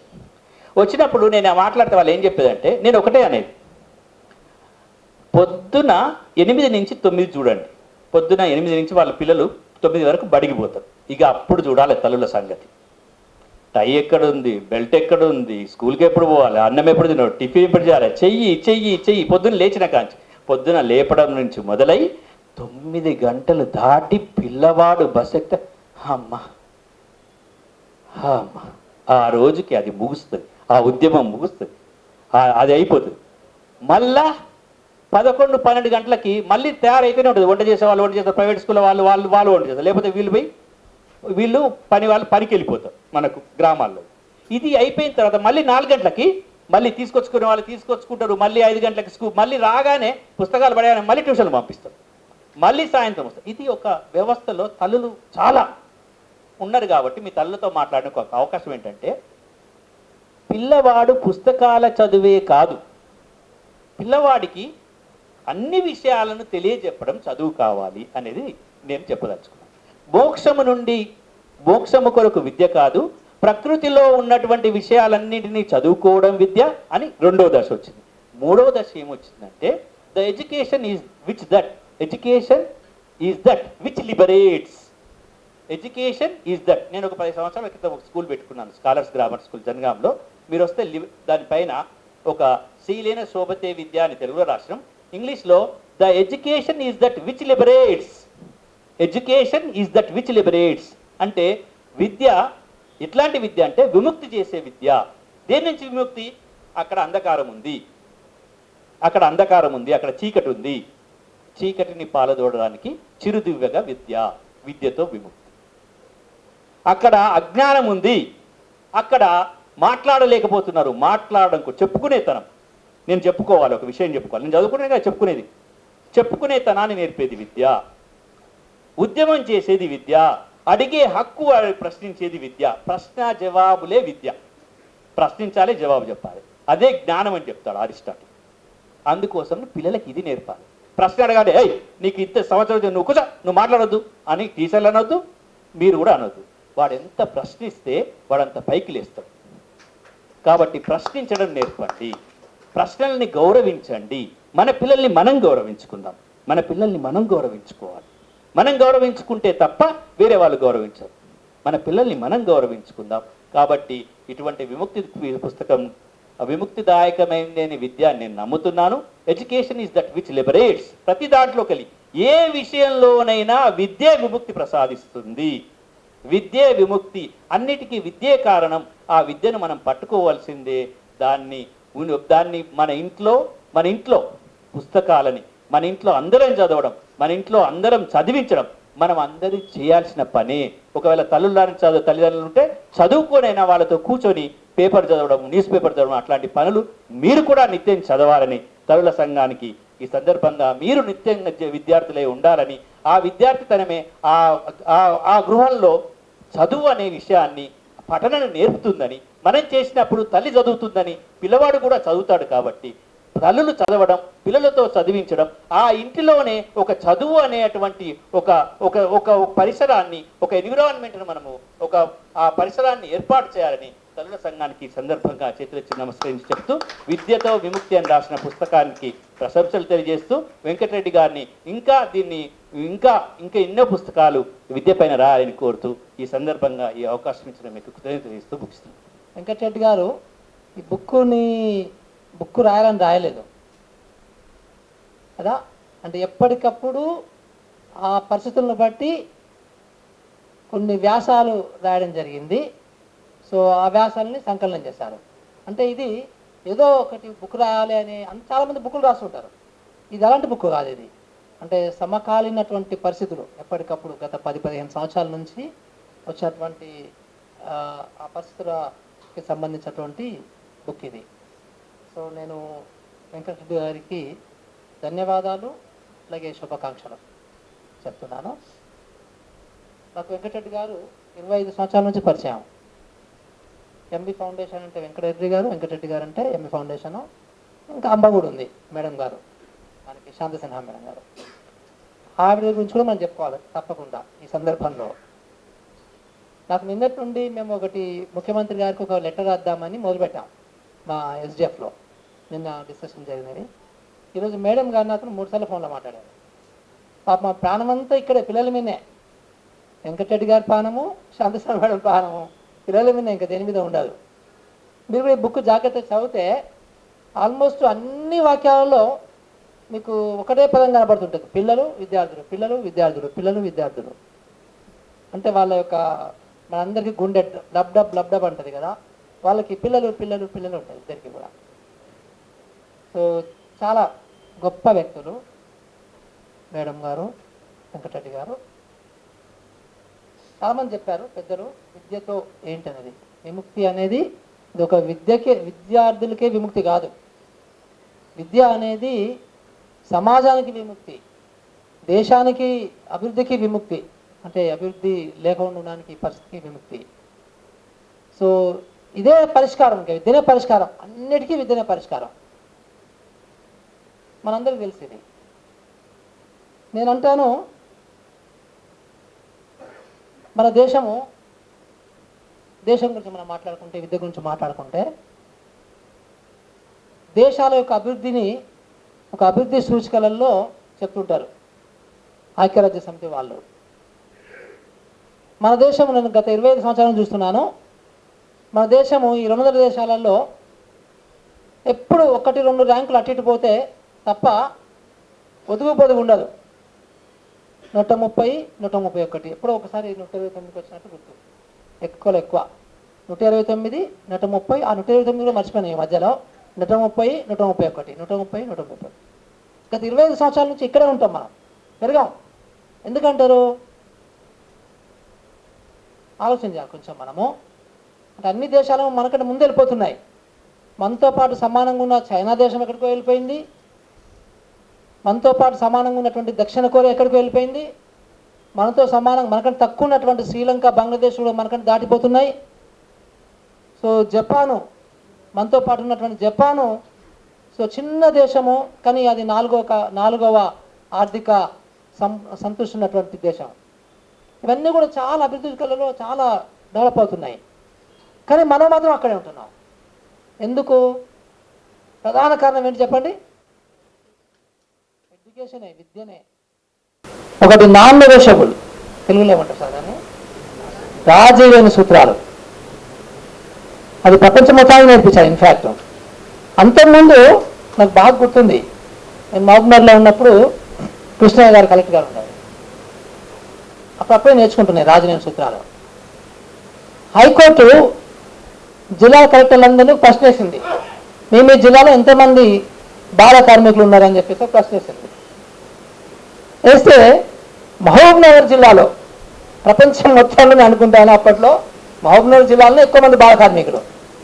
కానీ అక్కడ జిల్లా ఒక రిపోర్ట్ పంపుతుంది హైకోర్టుకి, 46 మంది పిల్లలు బాల కార్మికులు ఉన్నారని చెప్పేసి. అప్పుడు మనకి ఏంటి ఇది ఉండేది, మన సీడ్ పత్తి. ఒక్క సీడ్ పత్తిని మహబూబ్నగర్ జిల్లాలో 5 లక్షల మంది ఆడపిల్లలు సీడ్ పత్తి మీద పనిచేస్తారు, బాల కార్మికులు. నేను అడిగాను పోయి, చాలా కోపం వచ్చింది నాకు. కృష్ణయ్య గారు చాలా మంచోడు యాక్చువల్గా, కానీ ఒక నిర్వచనం లేదు బాల కార్మికుల వ్యవస్థకి. సో అందుకని ఆ నిర్వచనం ప్రకారం, ఉన్న నిర్వచనం ప్రకారం ఆయన పంపితే 46 మంది పిల్లలు వచ్చారు. ఏంది కథ అంటే, ఆ నిర్వచనం ఏం చెప్తుందంటే, ఆ రోజుకి ఒక డేంజరస్ పరిస్థితిలో ఉన్నటువంటి కార్మికులు, అంటే ఒక ఇండస్ట్రీస్, అంటే బాగా ప్రమాదకరమైనటువంటి పరిశ్రమల్లో పనిచేసే కార్మికుల్ని, పిల్లల్ని మాత్రమే బాల కార్మికులు అనేది ఒక పిచ్చి డెఫినేషన్. సో ఆ డెఫినేషన్ని ఎంబీ ఫౌండేషన్ తునకలు చేసింది. దాన్ని రాజీలేని అంశాల్లో పెట్టి ఏంటంటే, బడి బయట ఉన్న పిల్లలందరూ కూడా బాల కార్మికులు. సో అంటే ఎంత మారిపోయింది చూడండి. అంటే ఆ 46 నంబర్ నుండి దగ్గర ఆ జిల్లాలో అప్పటికి 6-7 లక్షల బాల కార్మికుల జనాభా. సో నేను అన్నాను, మరి పంపాలి కదా సార్ మనము, మీ ఫౌండేషన్ చెప్తున్నారు కదా అని. అంటే మురళి మరి నాకు లేదు, ఎందుకంటే చట్టం అట్లా చెప్తుంది. సో అట్లాగే మేము రిపోర్ట్ అది సినిమా ఇస్తాను నేను ఏదో. ఆ సినిమాలో అమెరికా నుంచి హీరో వస్తాడు, మన పల్లెటూరులో ఉన్నటువంటి హీరోయిన్ అమ్మాయి అంటది కదా, మా రోడ్లు ఇట్లాగే ఉంటాయి అంటే మనం అందరం కూడా పొంగిపోయాం. అంటే అమెరికా వాళ్ళకి ఒక ధీటైన సమాధానం ఇచ్చింది మా హీరోయిన్ అని. కానీ అది ధీటైన సమాధానం కాదు, అది మనం మూర్ఖపు విధానానికి ఒక సూచిక. అంటే నేనేమంటున్నానంటే, మనము మన పిల్లల్ని అమెరికా పిల్లలతో సమానంగా చదివించేంత డబ్బు లేదని కాదు మన దగ్గర. నాకు ఇంకొకటి ఎంబీ ఫౌండేషన్ నుంచి ఇంకోటి నేర్చుకుని ఈ మధ్య కాలంలో. ఇదంతా కూడా స్టోరీ అంతా ఏంటంటే, దీనికి విద్యకు సంబంధించిన స్టోరీ. అంటే ఆయన లాంగ్వేజ్లో బాగా చెప్పాడు వెంకటరెడ్డి. నాకు ఆ తెలంగాణ భాష ఎక్కువ రాదు, బాగా ఆంధ్రలో కలిసిపోయాను నేను. ఏంటంటే పిల్లలు నేర్వక కాదు, పిల్లలకి టీచర్లు నేర్పించడము అనేది కూడా సమస్య కాదు. కానీ పిల్లలకు నేర్పదలుచుకోలే. ఎవరు నేర్పదలుచుకోలేదు?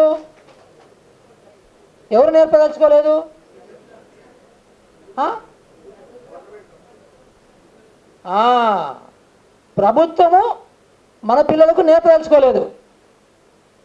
ఎందుకు నేర్పదలుచుకోలేదు? పిల్లలకి నేర్పిస్తే ప్రశ్నిస్తారు, నేర్పిస్తే రేపు ట్రాక్టర్ డ్రైవింగ్ చేయడు, నేర్పిస్తే నీ పొలంలో 100 రూపాయల కూలికి రాడు, నేర్పిస్తే బీడీలు చుట్టి దాని మీద వచ్చేటువంటి పన్ను గవర్నమెంట్కి రాదు, నేర్పిస్తే వాడు ఎక్కువ తాగకపోతే పన్ను రాదు. సో ఎక్కువ పన్నులు రాకపోతే నేను పెద్ద కాలుష్యం ప్రాజెక్టులు కట్టలేను, పెద్ద ప్రాజెక్టులు కట్టకపోతే నాకు 1000 కోట్లు రావు. నా మనవనికి, నా మునిమనవనికి, నా ముని మనవనికి నేను డబ్బుని దుబాయ్లో కూడబెట్టాలనా, లేకపోతే అమెరికాలో కూడబెట్టాలనా, లేకపోతే ఇంకెక్కడన్నా మార్షస్, ఎక్కడ దొంగ బ్యాంకులు ఉన్నాయి చాలా ప్రపంచంలో, అక్కడక్కడ కూడబెట్టాలి. ఇలాంటి ఒక చెడ్డ బుద్ధి మన పాలకులకు ఉంది. ఇది మనం చెప్పుకోవాలి. ఇప్పుడు చూడండి, మనకి బాల్య విద్య ఎట్లా ఉందో, పూర్వ ప్రాథమిక విద్య అంటాం కదా, ఈ అంగన్వాడీలో ఎక్కడైనా ప్రపంచంలో ఈ పూర్వ విద్యకు సంబంధించి అంగన్వాడీ టీచర్ అంటే ఎవరండి? ఆమెకి ఎన్ని పనులు ఉంటాయి? ఆమె వీళ్ళకి వండి పెట్టాలి, ఎవరికి? మన గర్భిణీ స్త్రీలకి, పాలిచ్చే తల్లులకి వాళ్ళ ఆరోగ్యం చూసుకోవాలి, వాళ్ళకి వండి పెట్టాలి, వాళ్ళకి పాలు వేడి చేసి ఇవ్వాలి, మళ్ళీ పిల్లలకు తిండి పెట్టాలి. ఇప్పుడు ఆ టీచరు ఈ పిల్లలకు ఎల్కేజీ యూకేజీ చెప్పాలన్నట. ఇది అయ్యేదనే కదా? ఆమె జీతం ఎంత? ఆమె ఏం చదువుకుంది కదా? ట్రైబల్ ఏరియాస్లో 10వ తరగతి కూడా లేదు. మళ్ళీ మన 10వ తరగతి అంటే ఎట్లుంటుందో మనకు తెలుసు. మన ప్రభుత్వ పాఠశాలలో 10వ తరగతి చదువుకున్నటువంటిది ఎట్లుంటుందో మనకు తెలుసు. ఇప్పుడు ఆమెకి ఇంత పెద్ద బాధ్యత ఇచ్చారు. నేను ఈ మధ్యలో చాలాసార్లు ఢిల్లీకి వెళ్తుంటాను. ఢిల్లీకి వెళ్ళిన ప్రతిసారి ఏదో ఒక స్కూల్ చూస్తాను, ఢిల్లీ స్కూల్ చూస్తాను. నేను పొద్దున్నే వెళ్ళిపోతాను, ఎందుకంటే 10:30కి ఆఫీస్ ఉంటాయి కాబట్టి నేను పొద్దున్న టైం ఉంటుంది కాబట్టి 9 గంటలకు ఏదో ఒక స్కూల్లో ఉంటాను, పోయి దగ్గరలో ఉన్న స్కూల్లో. చాలా ముచ్చటేస్తుంటుంది. ఒక స్కూల్కి వెళ్తే ఆ స్కూల్లో ఈ ఎల్కేజీ యూకేజీ చెప్పడానికి ఆ చెప్పే టీచర్ని నేను అడిగాను, అమ్మ మీరు ఏం చదువుకుంటున్నారని. ఒక అమ్మాయి, యంగ్ అమ్మాయి, సార్ నేను పిహెచ్డి పూర్తి చేసిన ఈ మధ్యలో చెప్పింది నాకు. ఇప్పుడు మీరు యూరోప్లో కూడా ఈ ఎల్కేజీ యూకేజీ చెప్పే వాళ్ళకి వాళ్ళ శాలరీ 10వ తరగతి చెప్పే టీచర్ శాలరీ కంటే ఎక్కువ వీళ్ళకి ఉంటుంది శాలరీ. ఎందుకంటే వీళ్ళకి స్పెషల్ స్కిల్స్ కావాలి. చిన్నపిల్లలకు చెప్పాలంటే స్పెషల్ స్కిల్స్ ఉండాలి, ఓపిక ఉండాలి, వాళ్ళకి ఎక్కువ ట్రైనింగ్ ఉండాలి, వాళ్ళు ఎక్కువ పరిశోధన చేసి ఉండాలి. కానీ మన దగ్గర రివర్స్, అసలు మనకు లేరు. ఫస్ట్ టీచర్లు కాదు, అంగన్వాడీ ఊరికే టీచర్ని అంటారు కానీ ఆమె టీచరా? ఆమె అంగన్వాడీ పాపం కార్యకర్త. ఈ మధ్యన అంగన్వాడీ, ఇంతకుముందు అంగన్వాడీ వర్కర్ అనే వాళ్ళము, ఇప్పుడు అంగన్వాడీ టీచర్ వేశారు. కానీ షీఈ్ నాట్ టీచర్, ఎందుకంటే ఆమె టీచర్ ట్రైనింగ్ కాలే ఆమెకి కదా. సో ఇంత దుర్మార్గత్వము. సరే, ఇది ఫౌండేషన్ విద్య మనకు లేదు, అప్పుడు కరెక్ట్గా నేర్చుకోవాల్సినటువంటి టైంలో నేర్పించడం లేదు. తర్వాత నేర్పిస్తున్నామా? 1వ తరగతి నుంచి 5వ తరగతి వరకు ఏం జరుగుతుంది అక్కడ అంటే సుమారు నేను అనుకుంటాను తెలంగాణలో ఒక 4000 పాఠశాలల్లో ఒకటే టీచర్ ఉంటారు. ప్రాథమిక పాఠశాలలో ఉంటారా? కొన్ని వేలు అంటే మీది 4000 అనుకుంటాం. మన 28,000 పాఠశాలలో 4000 పాఠశాలలో ఒకటే టీచరు. అంటే ఒక టీచర్ ఎవరో చెప్పాలి?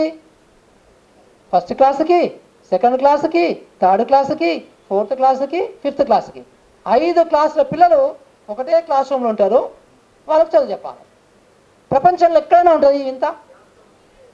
కనీసం మనకంటే చాలా పేద దేశం సూడాన్, ఆఫ్ఘనిస్తాన్, అక్కడ కూడా ఇలాంటిది లేదు.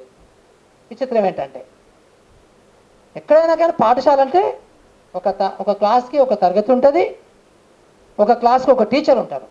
కానీ మన దగ్గర అట్లా ఉండరు. సో 2 టీచర్లు ఉంటారు. కొన్ని చోట్ల 2 టీచర్లు ఉంటే గ్యారెంటీకి జరగబోయేది ఏంటంటే ఒక టీచర్ లీవ్లో ఉంటారు ఎప్పటికీ పర్మనెంట్గా ఏదో ఒక దాని మీద. లేకపోతే డ్యూటీ ఎంఏ మీటింగ్ అంటారు, లేకపోతే లీవ్ అంటారు, లేకపోతే మనకి ఏంటి ఈ మధ్యకాలంలో గమ్మత్తు నేను ఒకసారి అడిగితే మన ఏంటది మన సకల జీవన సమ్మె చేస్తాం కదా, దానికి సంబంధించిన లీవ్లు ఇప్పుడు పెడుతున్నారు మా వాళ్ళు. అంటే చాలా విచిత్రమైన లీవ్స్ ఉంటాయి మన దగ్గర. సో అంటే కనీసము ప్రైవేటు స్కూళ్ళల్లో 365 రోజులకి సంబంధించి సో మేబీ 265 రోజులు ఆ 300 రోజులు దగ్గర చదువు చెప్తారు. మన దగ్గర సగటున టీచర్ని అనుకుంటాను ఒక 200 రోజులు కూడా చదువు చెప్పే సమస్య ఇది లేదు. అంటే ఇవన్నీ ఎవరు ఆలోచన చేయాలి? ఎవరు ఆలోచన చేయాలి చెప్పండి? ప్రభుత్వము. ఎవరు ప్రభుత్వం అంటే ఎవరు?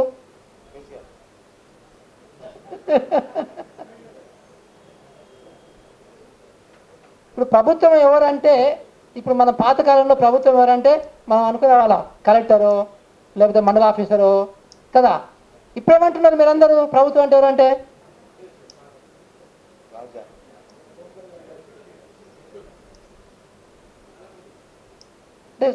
ఇవన్నీ మార్పులు వస్తున్నాయి మరి ఇట్లా ఈ రకంగా వస్తున్నాయి. సో విచిత్రం ఏంటంటే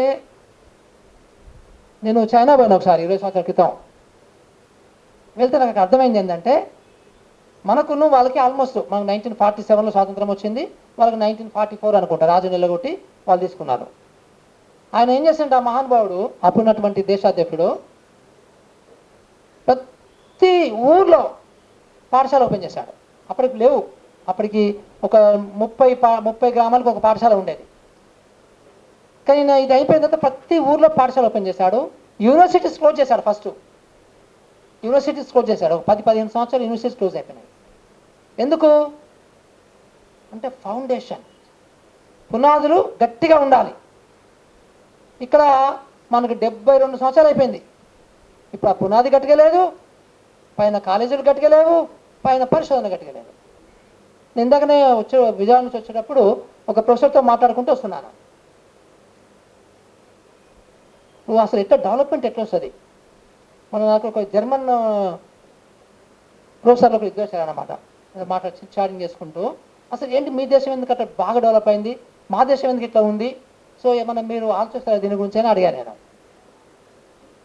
ఇవన్నీ డిస్కషన్స్ అయిన తర్వాత మన ప్రొఫెసర్స్తో వాళ్ళ ప్రొఫెసర్స్తో డిస్కషన్స్ అయిన తర్వాత నేను కూడా చాలా దేశాలు తిరిగి వచ్చాను. ఇవన్నీ కూడా ఎప్పుడు అదే ఉంటుంది మైండ్లో. మన దేశం ఎట్లా ఎందుకుందిరా బాబు, మన దేశం ఎట్లా ఎందుకుందిరా బాబు అని, వాళ్ళ దేశాలు అంత ఎందుకు బాగున్నాయని చూస్తే ఏంటంటే విషయం ఏంటంటే మీరు జాగ్రత్తగా గమనిస్తే ఇందాక సాదిక్ గారు కొంచెం చెప్పాడు మనకి మన యొక్క ఐడియాలజీ భావజాలమే దరిద్రంగా ఉండింది కొన్ని వందల వేల సంవత్సరాలు. ఇప్పుడు ఇంతమంది ఆడలు కూర్చుంటున్నారు. ఒక్క 50 సంవత్సరాల క్రితం ఇలాంటి మీటింగ్లు పెడితే ఆడలు వచ్చేటలా లేదు, ఎందుకంటే ఆడలకి విద్య ఇవ్వడం. అవునా? సో నేను ఇంజనీరింగ్ కాలేజ్ చదివేటప్పుడు ఇక్కడ మా కాలేజ్ మొత్తంలో 500 మంది విద్యార్థులు ఉండేవాళ్ళు. మా సబ్ ట్యాంక్లో ఉంటుంది మా కాలేజ్, ఇంజనీరింగ్ కాలేజ్. కాలేజ్ మొత్తంలో 500 మందిలో 2 అమ్మాయిలు ఉండేవాళ్ళు కాలేజ్ మొత్తంలో.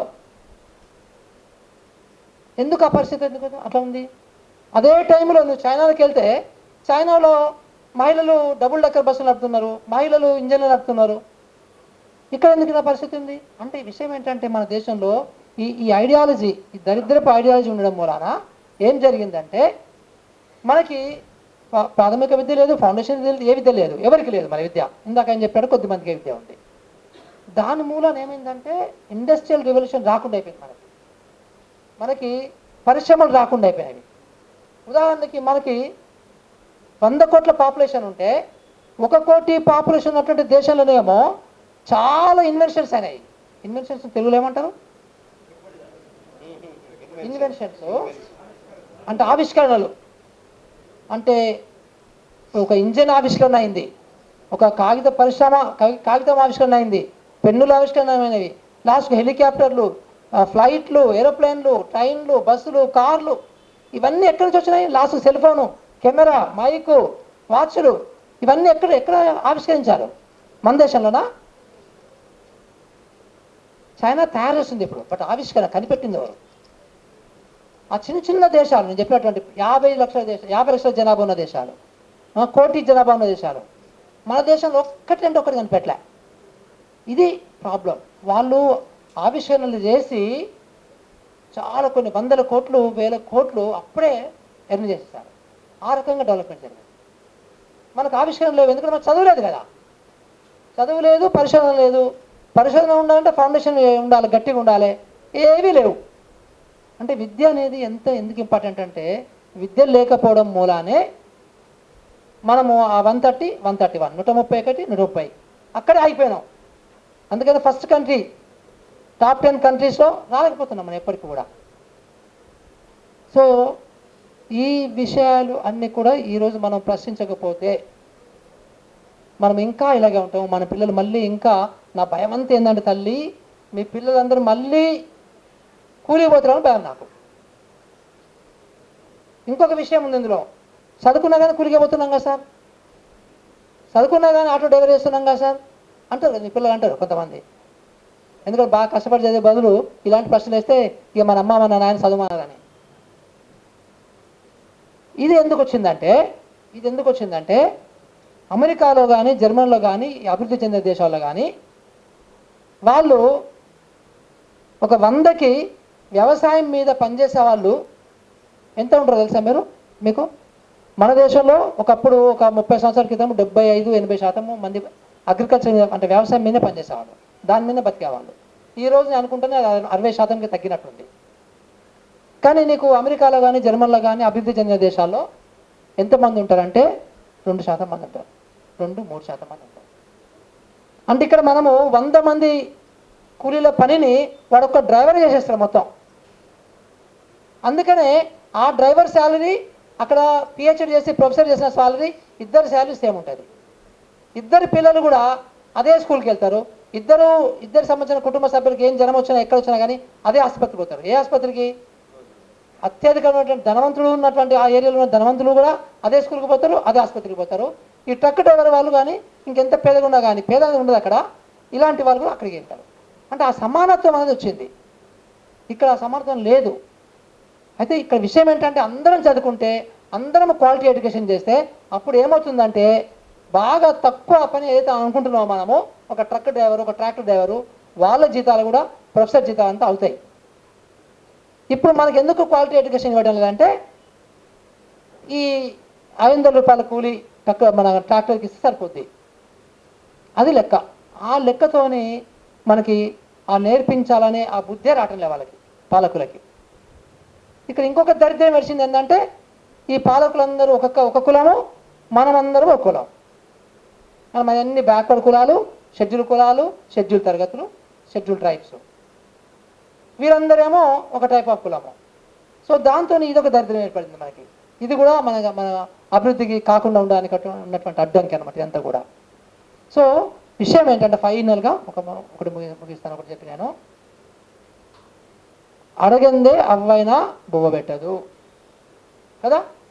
సో మనము రోడ్ల మీదకి రావాలబ్బా, ధైర్యంగా రోడ్ల మీదకి వస్తే తప్ప ఈ తేడాలు, ఈ ఫరక్ అన్నీ కూడా ఇవి మనకు పోవు. దీని మీద మనం అందరం కూడా బాగా పెద్ద ఎత్తున ఆర్గనైజ్ కావాలి.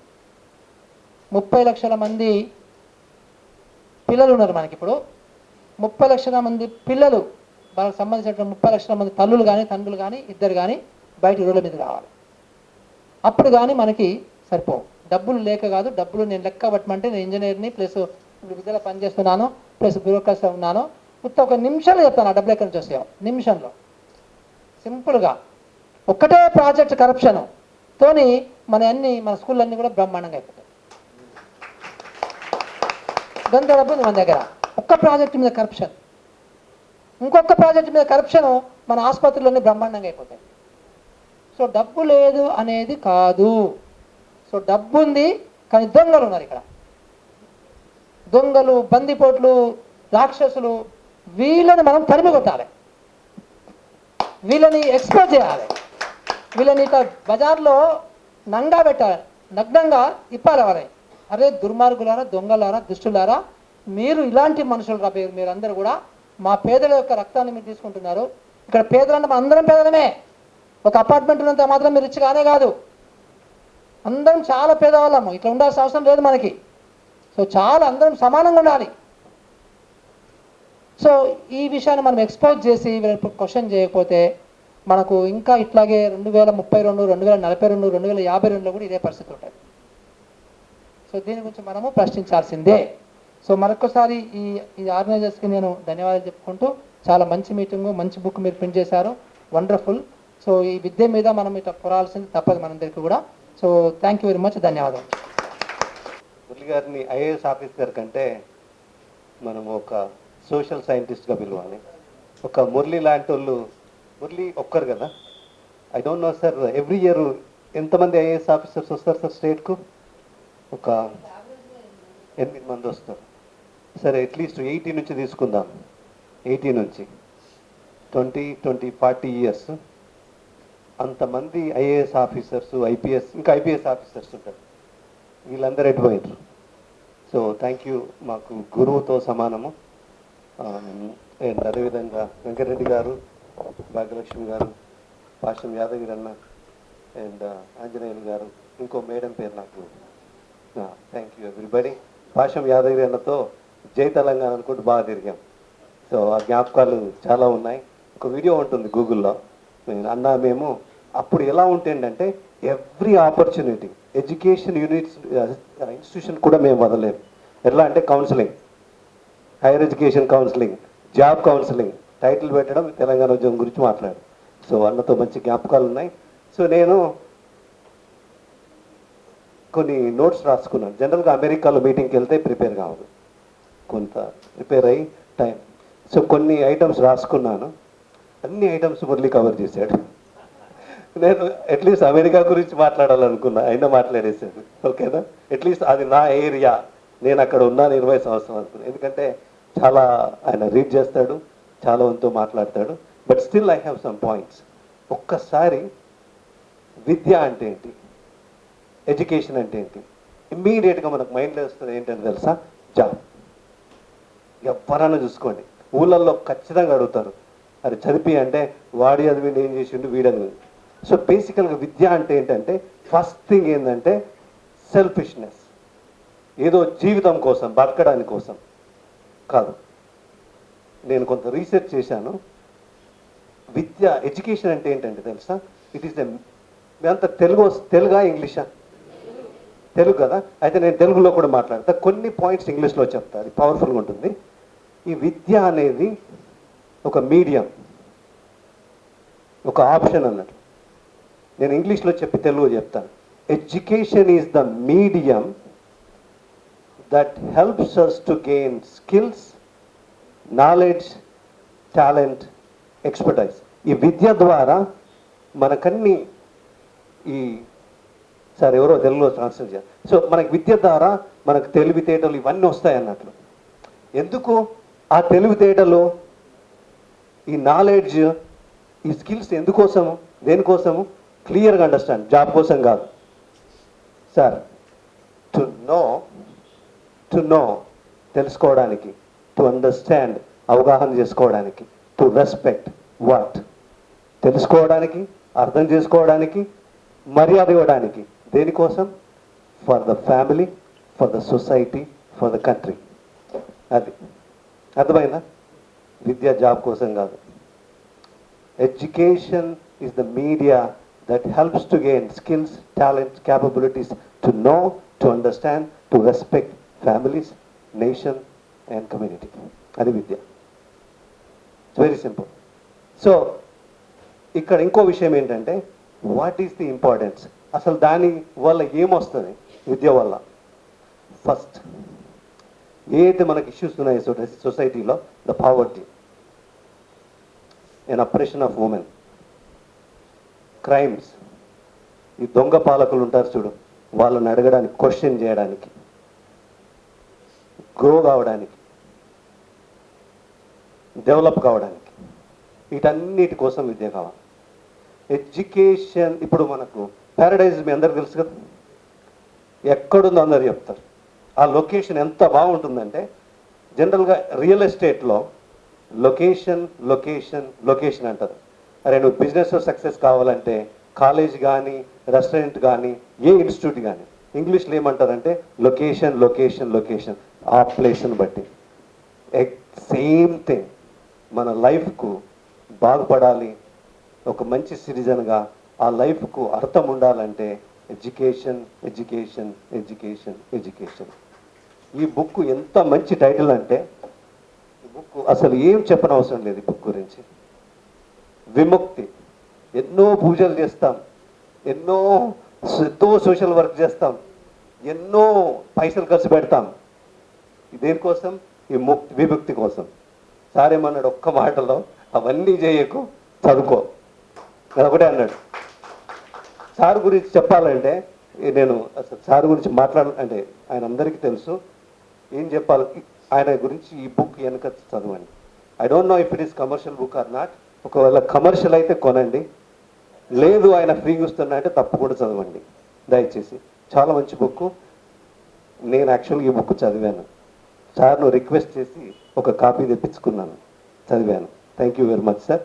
అయితే ఇంపార్టెన్స్ తెలిసింది, విద్య అంటే ఏం తెలిసింది, విద్య వల్ల లాభాలు ఏంటి తెలిసింది. కానీ what is our responsibility, what is the government responsibility, మన కేసీఆర్ రెస్పాన్సిబిలిటీ ఏంటి? కేసీఆర్ అంటే మన గవర్నమెంట్ అంటే కేసీఆర్, ఎందుకంటే మిగతా సిస్టమ్స్ అన్ని dysfunctional. We respect collectors, we respect MROs, అందరి మీద మర్యాద ఉంది మాకు.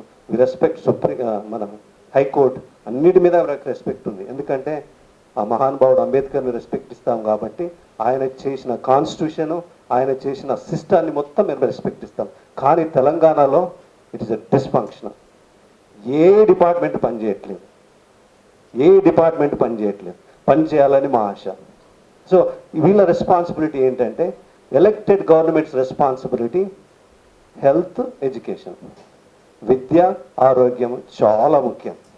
ఈ రెండు బాగుంటే ఇంకా నేను కొత్తలో సార్ మురళి గారు తెలంగాణ వచ్చేసింది కదా, నేను ఎప్పుడు టీఆర్ఎస్ అభిమాని కాదు. We are all born into Congress party. అక్కడ ఒకటే పార్టీ ఉండేది, అది మా తాతల వాళ్ళకి ఓటు చేశారు, తండ్రుల వాళ్ళకి వేశారు, అట్లా అసలు ఆప్షన్ లేదు సెలెక్ట్ చేసుకోవడానికి. పొలిటికల్ పార్టీ అంటే కాంగ్రెస్ పార్టీ. కానీ ఉద్యమంలో ఆ భేదం లేకుండా వాళ్ళకు షోల్డర్ టు షోల్డర్ పనిచేశాం. గవర్నమెంట్ వచ్చిన తర్వాత సరే కొన్ని రోజులు వెయిట్ చేద్దాం, వీళ్ళకి అవకాశం వచ్చింది. ఒక పార్టీ మీద ఫీలింగ్ ఉన్న, అభిమానం ఉన్న టీఆర్ఎస్ పార్టీని క్రిటిసైజ్ చేయలే. ఒక్క 6 నెలలు పట్టలేదు ఈయన నియంత అని తెలుసుకోవడానికి. 6 నెలల తర్వాత నేను ఆయనను క్వశ్చన్ చేయడం స్టార్ట్ చేశాను. ఏ చెడు లాంగ్వేజ్ యూజ్ చేయలేదు. మా నీళ్ళేది, మా నిధులేవి, మా నియామకాలేవి. ఏ ఆంధ్ర వాళ్ళతో కొట్లాడినామో, అంటే ఆంధ్ర ఫ్రెండ్స్, నాకు చాలా ఫ్రెండ్స్ ఉన్నారు, మాకు ఉద్యమంలో అమెరికాలో ఆంధ్ర ఫ్రెండ్స్ కూడా సాయం చేశారు. ఏ ఆంధ్ర వాళ్ళతో మనం కొట్లాడినామో అదే ఆంధ్ర వాళ్ళు కాళేశ్వరాన్ని కట్టారు. ఏ ఆంధ్ర వాళ్ళతో కొట్లాడినామో అదే ఆంధ్ర వాళ్ళు ఎడ్యుకేషన్ కమర్షియల్గా చేశారు ఇక్కడ. ఏ ఆంధ్ర వాళ్ళతో కొట్లాడినామో ఇప్పటికి కూడా అదే ఆంధ్ర వాళ్ళు మన జాబులు దోసుకుంటున్నారు. నీట్లో ఒకసారి చూడండి, నేషనల్ సీట్లు అన్నీ ఆంధ్ర వాళ్ళు తీసుకుంటారు. నేషనల్ సీట్స్ మన వాడికి అవకాశమే ఉండదు, నేషనల్ సీట్లు అన్నీ వాళ్ళు కొట్టేస్తారు. చాలా ప్రాబ్లమ్స్ ఉన్నాయి. So go back to this. Sir US education గురించి కూడా మాట్లాడాడు. ఈ సభలో నేను ఖచ్చితంగా టీచర్లను క్వశ్చన్ చేస్తున్నాను. అమెరికాలో సార్ వెంకరెడ్డి గారు 7 o'clock వస్తారు, మార్నింగ్ 7 o'clock ఇంటికి పోతారు. వాళ్ళకు ఓవర్ టైం లేదు, వాళ్ళకి ఇంకేం కమర్షియల్ ఇంట్రెస్ట్ లేవు. స్కూలు 8 నుంచి 3 వరకు 1 అవర్ ముందుకు ఎందుకు రావాలా, 2 అవర్స్ ఎందుకు తర్వాత ఉండాలా? ఎందుకంటే వాళ్ళలో ఒక 1 అవర్ ముందు వస్తే ఒక పిల్లాడు కష్టాల్లో పిల్లాడికి సహాయం చేయొచ్చు. ఒకడికి మ్యాథ్స్లో వీక్ ఉండొచ్చు, ఒకడు కెమిస్ట్రీలో వీక్ ఉండొచ్చు, లేకుంటే కొందరు ఫిజికల్గా హ్యాండిక్యాప్డ్, వాళ్ళకు కొందరు చదవడం కొన్ని ప్రాబ్లమ్స్ ఉంటాయి. సో ఎవరైతే కష్టపడతారో మెంటల్లీ ఫిజికల్లీ ఆ పిల్లల కోసము వాళ్ళు ముందు వస్తారు. తర్వాత 2 గంటలు ఎక్స్ట్రా ఉంటారు. మన టీచర్స్ ఏరండి, మా బంధువుల్లో టీచర్స్ ఉన్నారు. ఇప్పుడు మాకు చదువు చెప్పిన గురువులతో నాకు తెలిసిన టీచర్ను కంపేర్ చేస్తే అసలు ఏ పోలికలు లేవు. వీళ్ళు ఎందుకు టీచర్లు అయ్యారు? ఆ క్వశ్చన్ నాకు. బతకలేక బడిపంతులు అవుతారు చూడు, ఎగ్జాక్ట్లీ అది. ఓకేనా? దయచేసి మీరు ఇప్పుడు మా ఒక్కరోజు సార్, మా 2 పిల్లలు ఆనర్స్ అంటే ఏంటంటే అన్ని ఏ గ్రేడ్ రావాలి. ఏ గ్రేడ్ అంటే 90% రావాలి. ఒక్కరోజు మా బాబుకు 85 వచ్చింది, గాన్. సో ఆనర్స్ రాదు ఇంకా. 3 క్వార్టర్స్లో 90% రావాలి. ఒక్క క్వార్టర్లో 85% వచ్చింది ఏ గ్రేడ్. నేను సార్ దగ్గరికి వెళ్ళినా, మా బాబుకు ఏ గ్రేడ్ ఎందుకు రాలేదు? ఈక్వేషన్స్లో 3 ఉన్నారు, teacher, parent and the child. My child is hard working, my child is intelligent, my child is consistent. ఎందుకు రాలే? ఐదర్ నేను ఫెయిల్ అయినా, నువ్వు ఫెయిల్ అయినా. ఈ యాక్సెప్టెడ్ ఐ ఫెయిల్డ్. ఇమ్మీడియట్గా నెక్స్ట్ టైం ఎందుకు ఫెయిల్ అయిందంటే తెలుసా? ఈ అబ్బాయి ఆ క్లాస్లో భయపడుతున్నాడు టీచర్కు. నేను అడిగాను బాబును, వాట్ ఈస్ ద ప్రాబ్లం అంటే I don't like the teacher అన్నాడు. సో కాబట్టి teachers are responsible. Yes, KCR government responsible. కావలిస్తే టీచర్ బాగుంటే చెట్ల కిందన్నా చదువు చెప్పి మనం అమెరికాకు పంపచ్చు. కానీ ఈ టీచరే రాకపోయా. మేము మొన్న చీదడికి వెళ్ళిన 3 టీచర్లో రొటేషన్లో ఒకసారి వస్తారట, ఇంకోసారి రాడట. మా స్కూల్లో అండి చిన్న సార్ మురళి గారు, definitely governments are responsible for the infrastructure. Government బాధ్యత. మా స్కూల్లో 7 తరగతులకు మాకు 5 క్లాసులు ఉండే, ఒక 2 క్లాసులు చెట్టు కింద కూర్చుంటుండే. ఆ స్కూల్లో ఏదైనా అమెరికా వెళ్ళాను. సో టీచర్స్ మీద చాలా బాధ్యత ఉంది. టీచరు అన్ని జాబులు అన్నిట్లో కంటే టీచర్ అనేది ఒక ఉత్తమం. తల్లిదండ్రి జన్మనిస్తే ఆ జన్మకు సార్థకం చేస్తాడు. ఇట్స్ ఎమోషనల్ అండి, వెరీ ఎమోషనల్. ఈ టీచర్స్ తెలుసా ఎన్ని అలవాట్లు ఉంటాయి. మా టీచర్ కనిపిస్తే మేము సైకిల్ పడేసి కింద దూకుతుంటే, ఓకేనా? టీచర్ని ఇంప్రెస్ చేయాలని నీళ్ళు మోస్తుంటే, వాళ్ళ ఇండ్లు కడుగుతుంటే, వాళ్ళ ఆకిలు ఉడుస్తుంటే. ఇప్పటి టీచర్లు తెలుసా, వాడు 5-6 కాగానే బాటిల్ ఇప్పేసి తాగకుండా కూర్చుంటాడు. ఒక టీచర్గా ఉండాలంటే తెలుసా ఎంత బాధ్యత ఉండాలి తెలుసా? ఎలా డ్రెస్ వేయాలి, ఏ ఈవెంట్లోకి వెళ్ళకూడదు, ఎట్లా చూడాలి. ఒక స్టూడెంట్లో మీరంతా తల్లులు కదా, పిల్లలు పడుకునే టైం పక్కన పెడితే వెంకటరెడ్డి గారు, Murali garu, they spend more time with teachers. పిల్లలు పడుకోవడం టైం తీసేస్తే ఆ పిల్లోడు డిగ్రీ కాలేజ్ వచ్చేంత వరకు ఎక్కువ టైం ఎవరితో ఉంటారు తెలుసా? టీచర్లతో ఉంటారు. ఐఎమ్ సారీ, నేను టీచర్లను స్పాట్లో పెడుతున్నాను, కానీ ఇట్ ఈస్ యువర్ రెస్పాన్సిబిలిటీ. కూలిపోయే స్కూల్ అయినా, తరగతి గదులు లేకున్నా, లాట్రిన్ లేకున్నా కానీ దానికోసం గవర్నమెంట్ మీద ప్రెషర్ చేస్తుంది. Community responsibility, system responsibility. But teacher నీ బాధ్యత ఏంటంటే ఎవ్రీడే అది నీకు ఒక యజ్ఞం. లాస్ట్ ఒక పాయింట్ చెప్తాను, నేను ఎక్కువ టైం తీసుకోండి సార్. సో మహాత్మా గాంధీ ఏమన్నాడు తెలుసా? మహాత్మా గాంధీ, నువ్వు రేపు చనిపోతావు అనుకో, ఈరోజు హ్యాపీగా బతుకు, కానీ నువ్వు ఎప్పటికి బతకాలంటే చదువు. ఓకేనా? సో రెండోది హిల్లరీ క్లింటన్. మీ అందరికి తెలుసు కదా హిల్లరీ క్లింటన్, మన బిల్ క్లింటన్ వాళ్ళ వైఫ్. ఆమె ఏమన్నది తెలుసా? ఒక మాట అన్నది, it takes a village to rise a child. It takes a village to rise a child. ఒక పిల్లోడి బాధ్యత ఒక తల్లిదండ్రులది కాదు, ఎంటైర్ కమ్యూనిటీ రెస్పాన్సిబిలిటీ. పాత రోజుల్లో మేము పెరిగేటప్పుడు ఊళ్ళో ఏమైనా తప్పు చేయాలంటే వెనక ముందు చూస్తుంటే ఎవరు చూస్తున్నా లేదా అని. బేసికల్గా ఆ అంకుల్ వచ్చి మా నాన్నకి చెప్పేస్తుండే ఈరోజు మీ వాడు తప్పు చేసిందని. సో ఒక పిల్లోడు ఒక ఒక ఒక మంచి బాలుడు కానీ బాలికను కానీ పెంచాలంటే it is everybody's responsibility. In the final quote సారేమన్నట్టు తెలుసా, developed countries Murali garu, they are running on the wheels of education. Developed country అనేది ఒక కారు అనుకుంటే, డెవలప్డ్ కంట్రీ అనేది ఒక ట్రక్ అనుకుంటే, డెవలప్డ్ కంట్రీ ఒక బైక్ అనుకుంటే, the wheels are education. Education వల్లనే మన భారతదేశం ముందుకు. ఇప్పుడు బీబీసీ ఒక సర్వే చేసింది, ఇండియా సూపర్ పవర్ కాకపోవడానికి కారణం 2 reasons. 1, caste system, and 2, corruption. Caste system, corruption. India super power ఎప్పటికీ కాదట. ఇన్ఫ్యాక్ట్ యాక్చువల్లీ నా 25 years నాకు తెలిసిన అవగాహనలో ఇండియా చూసుకుంటే వీఆర్ యాక్చువల్లీ గోయింగ్ బ్యాక్వర్డ్స్. మనం వెనక్కి వెళ్ళిపోతున్నాం. నాకు సెల్ ఫోన్ ఉంది, నాకు ఐఫోన్ ఉంది, మా ఇంట్లో 50-inch టీవీ ఉంది, నాకు మెర్సిడెస్ కార్ ఉంది. అయిగావు ఈ దేశాన్ని జడ్జ్ కావడానికి ఒక మనిషి ఇంకో మనిషిని ఎలా ట్రీట్ చేస్తుంది, ఆ విషయంలో మనం చాలా వెళ్ళిపోతున్నాం. ఒక మతముని మన పక్కోడు వేరే మతం అయితే హేట్ చేస్తున్నాం, పక్కోడు వేరే కులం అయితే హేట్ చేస్తున్నాం, పక్కోడికి మంచి కారు లేకుంటే వెయిట్ చేస్తున్నాం. మన కంట్రీ వెనక్కి వెళ్తుంది. సో కాబట్టి వీటన్నిటికీ మనం కావాలంటే ఒకటి ఎడ్యుకేషన్. నా చివరిగా చెప్తా అండి, మా అమ్మ నాన్న ఇద్దరు అన్ఎడ్యుకేటెడ్, ఎప్పుడు స్కూల్కి వెళ్ళలేదు. ఈరోజు నేను జేపీ మోర్గన్ అని వరల్డ్ నెంబర్ 1 కంపెనీలో హార్వర్డ్ MIT చదివిన వాళ్ళతో నేను కంప్లీట్ అవుతాను. దానికి కారణం ఒకటి education and doctor Ambedkar. Thank you very much. బడుల మీద మనం చూస్తే పిల్లలకి మంచి చదువులు అందించడం లేదు. ప్రభుత్వం అయితే దీనిపైన విఫలమైంది. మేము మా కమిటీ నుండి సిఆర్పిఎఫ్గా MV ఫౌండేషన్ నుంచి వర్క్ చేస్తున్నాము. ఈ కమిటీ చేసే పనులు ఏంటంటే, మేము స్కూల్కి విజిట్ చేస్తాము. చిన్న వసతులు కూడా బడులలో లేవు. ఇప్పుడైతే పిల్లలు వస్తున్నారు చదువుకోవడానికి, కానీ పిల్లలకు చదువు చెప్పడానికి టీచర్స్ కరెక్ట్గా లేరు. ఒకటే సబ్జెక్టు, ఇన్ని సబ్జెక్ట్స్ పైన ఒకటే టీచర్ చెప్తుంది.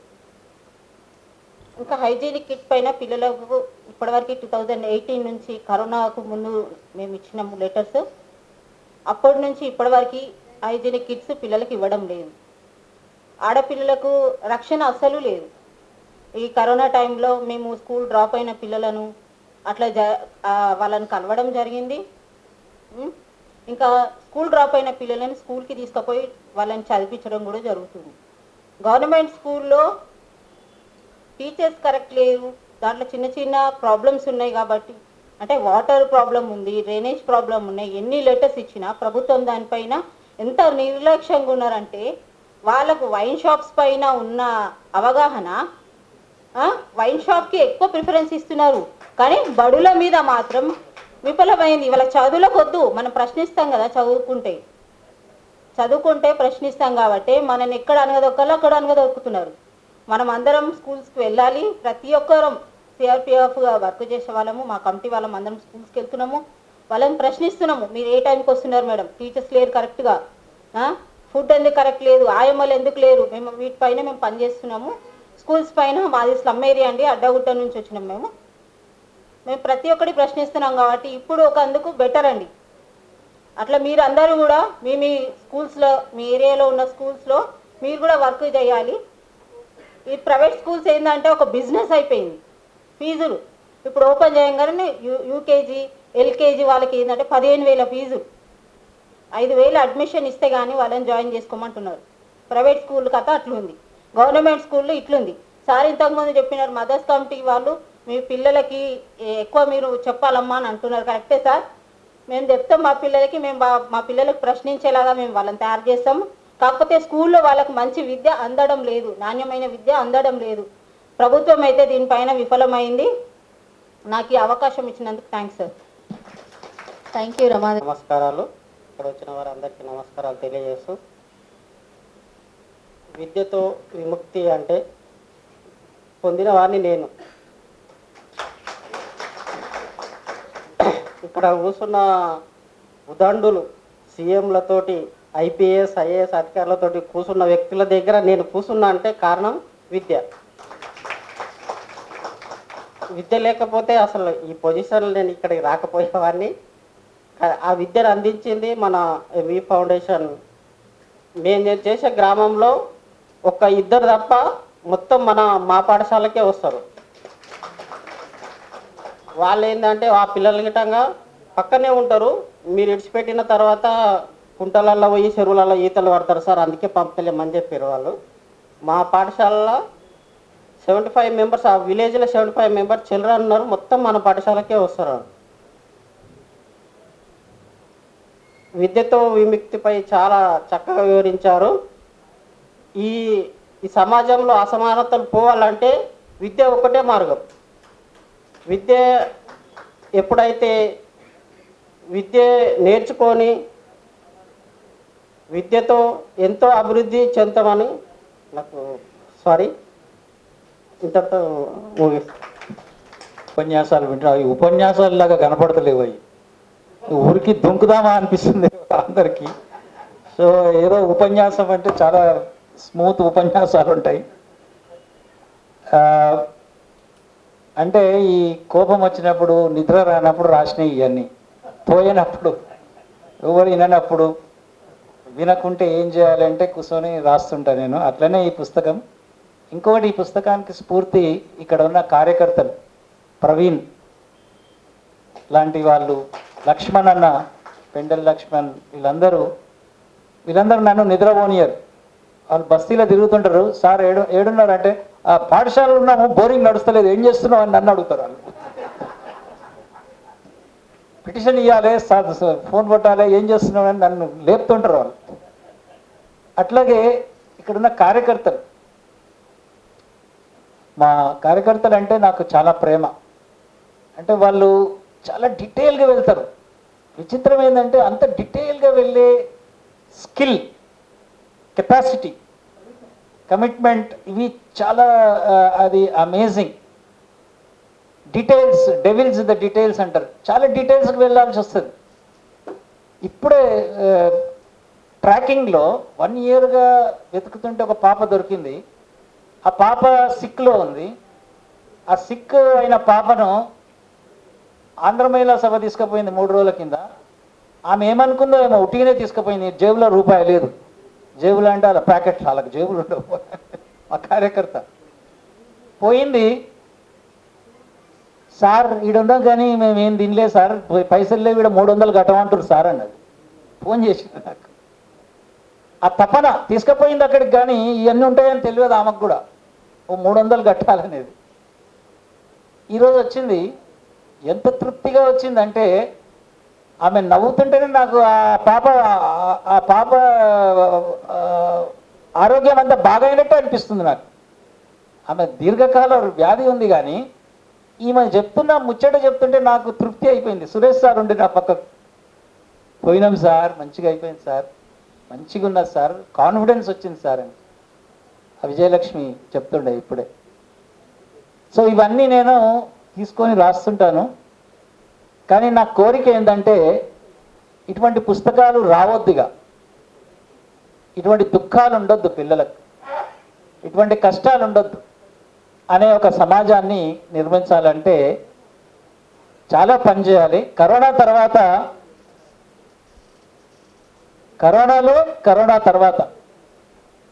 స్టార్ట్ కాగానే నేను నా ఫేస్బుక్లో ఒకటి రాశాను, పిల్లలు ఆగమవుతారు అని రాశాను. పిల్లలు ఆగమవుతారు.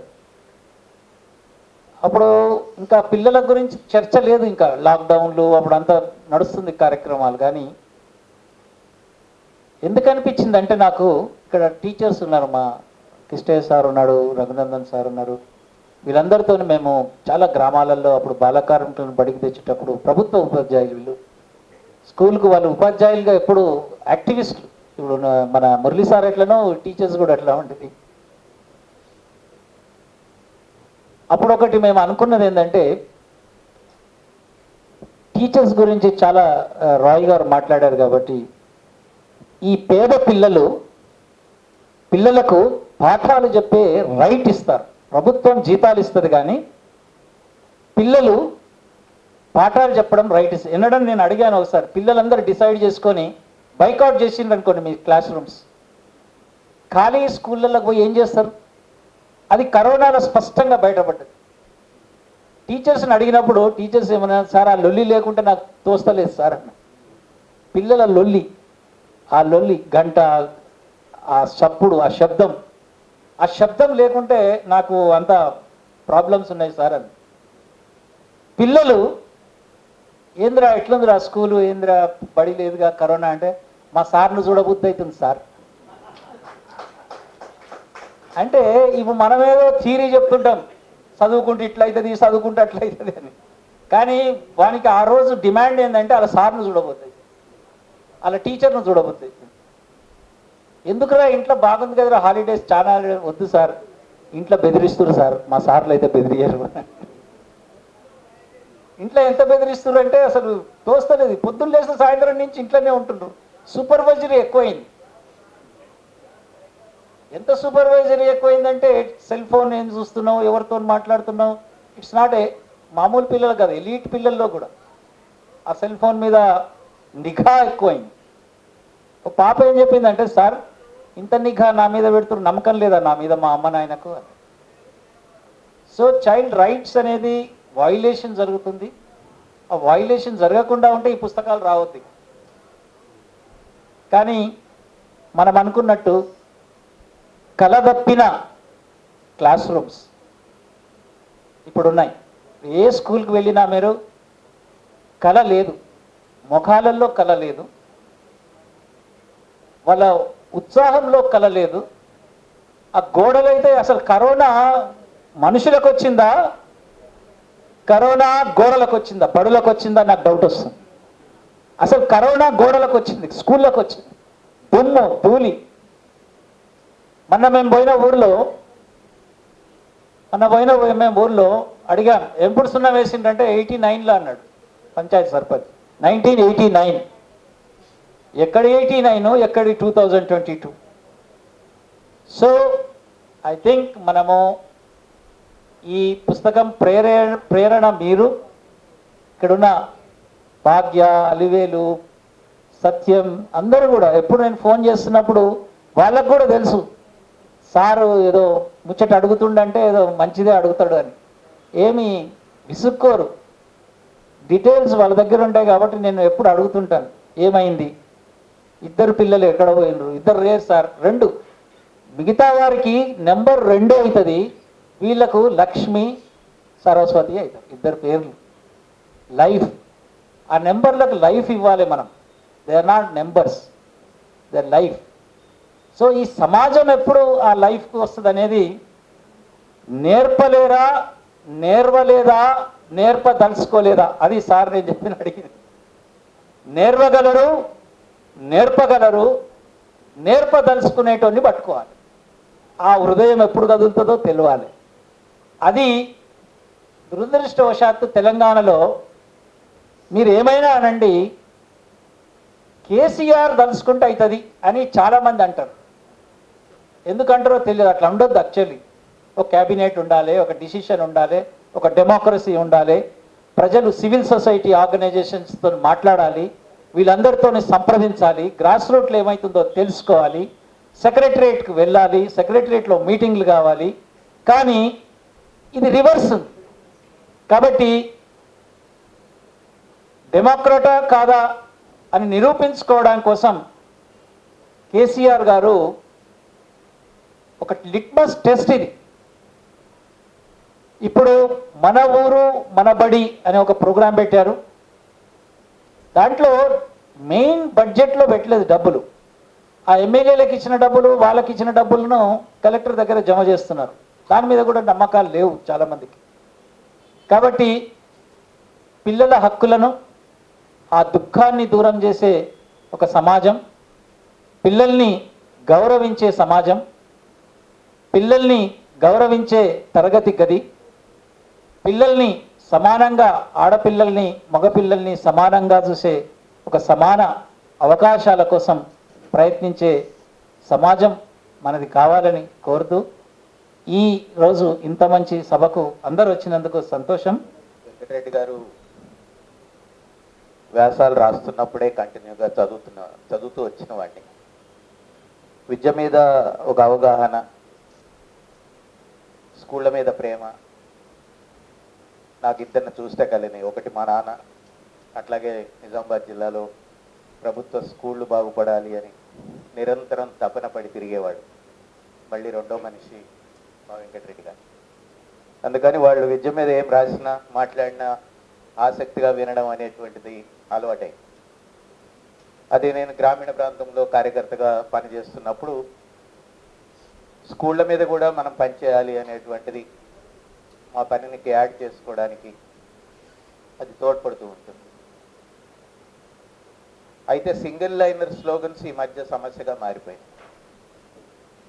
విద్యతో విముక్తి అనేది ఒక సింగిల్ లైనర్ స్లోగన్, ఆహార భద్రత అనేటువంటిది ఒక సింగిల్ లైన్ స్లోగన్స్, బడ్జెట్ పెంచాలి అనేటువంటిది ఒక సింగిల్ లైన్ స్లోగన్. ఆ సింగిల్ లైన్ స్లోగన్స్ని మేము అమలు చేశామని వాళ్ళు చట్టాలు కూడా తెస్తున్నారు.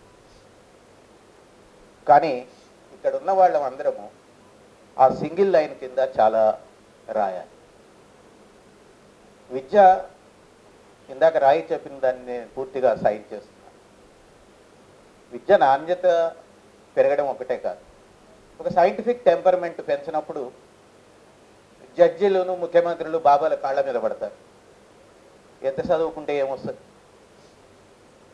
సైంటిఫిక్ టెంపర్ పెంచడం చాలా అవసరం విద్యలో.